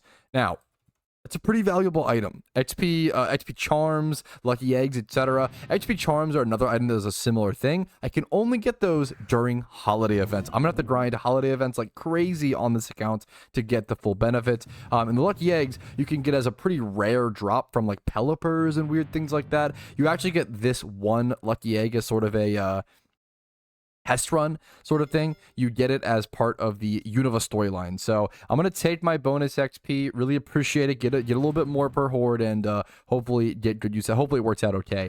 Now it's the one that I have access to for a long time, unfortunately. I also am okay with that, to check how many rare candies that I have, but once again, making up for this mistake, number one, and then just getting it done and having it level 100 so it's solidified for the future forever would be amazing. I have 3 rare candies, so if I can get to level 97, maybe like 98, I would feel no shame in using some rare candies to finish it off and get this payday pickup Meowth done for the rest of my entire account, ready for thousands of hours of payday pickuping. I know I'm putting a ton of time, effort, Pokeyen, etc. into this thing, but I really can't understate how important it is on this account. It's one of the best, like, consistent ways to make Pokeyen outside of Jimmy runs, outside of Trainery runs, and it's going to be what I do whenever I go for a legendary on this account, which I'm sure, you know, if we go for one of each of the roaming legendaries alone, that's not even assuming, like, any other sort of niche or other, single encounter hunts. If I go for every single roaming legendary, it's about 20 hours per roaming legendary, and there is 6 of them. So that alone is 120 hours. That's 120 hours on average. It could be more, could be less of payday pickupping I could do. And if I need to go for things like, rare candies, if I need to farm things like seeds or berries like I've talked about, I'm going to be spending a lot more time payday pickupping. So I feel like this is just going to be a really valuable resource. Well, alrighty, after about 2.5 hours of XP training, I was a little lax. It could have been a little bit more efficient, but about 2.5 hours of XP training, I want to say 45 minutes, maybe half an hour of EV training. I was a little lax on that as well. And then like 3 hours of actually catching, maybe 2 to 3 hours of catching the Meowths, for a grand total of, I'm bad at math, there is my level 100 Meowth. I'm going to cancel that evolution for the final time. I cannot accidentally evolve my Meowth anymore. It is done. It's final. It's complete. I have a payday pickup Meowth on the Iron Man for the rest of this entire account's progress. For whatever I need it for thousands and thousands and thousands of hours. I'll never have to worry about this. Man, that feels good. And now, for the remainder of this episode of the Iron Man Progress, I'm going to go ahead and just go payday pickup over in Kanto, try to go for that legendary. I only have about 6 more days or so. I'd like to be able to get it next week or next episode if I don't get it here. I think next episode's going to be a lot more grind focused. I've been laying the foundation in this episode, or the past 2 episodes, right? I've been laying all this foundation, and I think it's time to actually build upon that foundation now, which feels pretty darn good. Now, we still have a lot more foundation to lay, don't get me wrong, but that can wait for another time. Let's go ahead and reap a little bit of our rewards. But for now, I'll see you guys after a few hours of payday pickupping casually and hoping for that Moltres chance. All right, it is a progress update check time, fellas. That's what this episodes are all about. Just getting to the end so we can see what was done. What did I do? What did we achieve? All that good stuff. So first things first, let's cover hours played. 106 hours played. I am sitting on 9,900 BP, which is enough to buy another choice item. I have an idea for what I want to do with that, but I don't want to just go spend it, just because I have it. I'd rather save it in case I need it for something unexpectedly. I'm at 440,000 Pokeyen. I think the last time I saw you guys, I was like 260k or so. I gained a lot passively while payday pickup farming, while watching movies with my wife, which is the best way to spend your time. So really happy with that. 8,546 encounters. I think I've done about 800-ish encounters towards Moltres. Not very much. We don't know the legendary rates in PokeMMO. They are guesstimated to be around 1 out of 5,000, but the official number has actually never been released by the developers. So for roaming legendaries like the Kanto birds and the Johto beasts, we think it's around 1 out of 5k. So maybe I'm like I'm like 18% of the way there. We're still pretty far, and that's on average. It could go drier, and there's no real progress made there. It's just, we got to keep getting encounters until something plays out with that. And I'm sure that will be a big part of the next episode. Next episode's definitely going to be a grindy one. I've also been getting a bunch of upgrades. Look at this. 11 upgrades from payday pickup in here, as well as free Ultra Balls. I've gotten so many free Ultra Balls, probably 20 or maybe even 27 or so from this location over payday pickuping at 5 Island Meadow. And those are really relevant on the account as I slowly push for my my complete Pokedex here coming up soon. Because I've been payday pickuping here so much with my actual payday pickup Meowth, I now have more Ultra Balls than any Pokeball, which that's a really cool thing to see. I did just realize I'm actually missing one of my Master Balls. I have 3 storylines done, but only 2 Master Balls. That means I'll have to go get that somewhere. I'll have to go achieve that or go retrieve it. It's probably somewhere waiting for me in one of the storylines. But let's go ahead and go over my actual goal sheet, which has gotten so long because I've added more things. I actually have to scroll down for you guys to even see it. But thankfully, the tier 3 goals, these are the long-term goals. We're only in episode 2. I'm just not really there yet. So you know what? We can go ahead and nix these off the screen and just focus on tier 1 and tier 2 goals. All right, so here are my short-term and medium-term goals. We have achieved a few of these this episode. Now, first things first, I did add a new one. I actually added a level 100 Frisk Thief Pokemon over to my medium-term goals. That will really allow me to do things like fossil farming more effectively, which I really am going to have to do for all my Everstones for breeding. I'm going to need so many Everstones. And then it would also be kind of nice for like hard-scale farming, although hard-scale farming I can probably go do next episode with this Meowth if I replace the Toxic with a Thief TM, for example. So that's a newly added goal, but let's go ahead and go over the goals I've actually achieved, like the Unova Storyline being complete. We can go ahead and boop, delete that from the tier 1 goals and move that on down to our completed goals, Which, if you don't know, my completed goals currently look like this big block on the bottom left-hand corner of your current screen. It'll be fun to compare the current completed goals versus the ones completed after I mark all these off from episode 2's progress.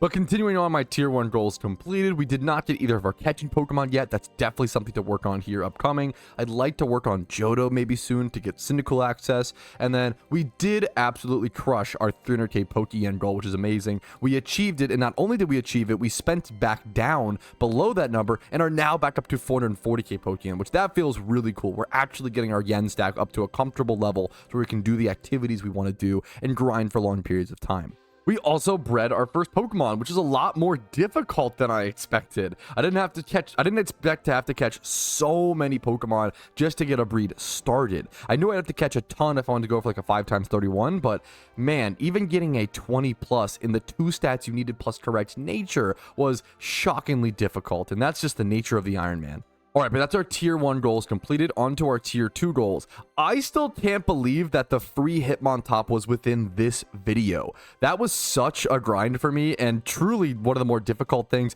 maybe the most difficult I've done on this account so far.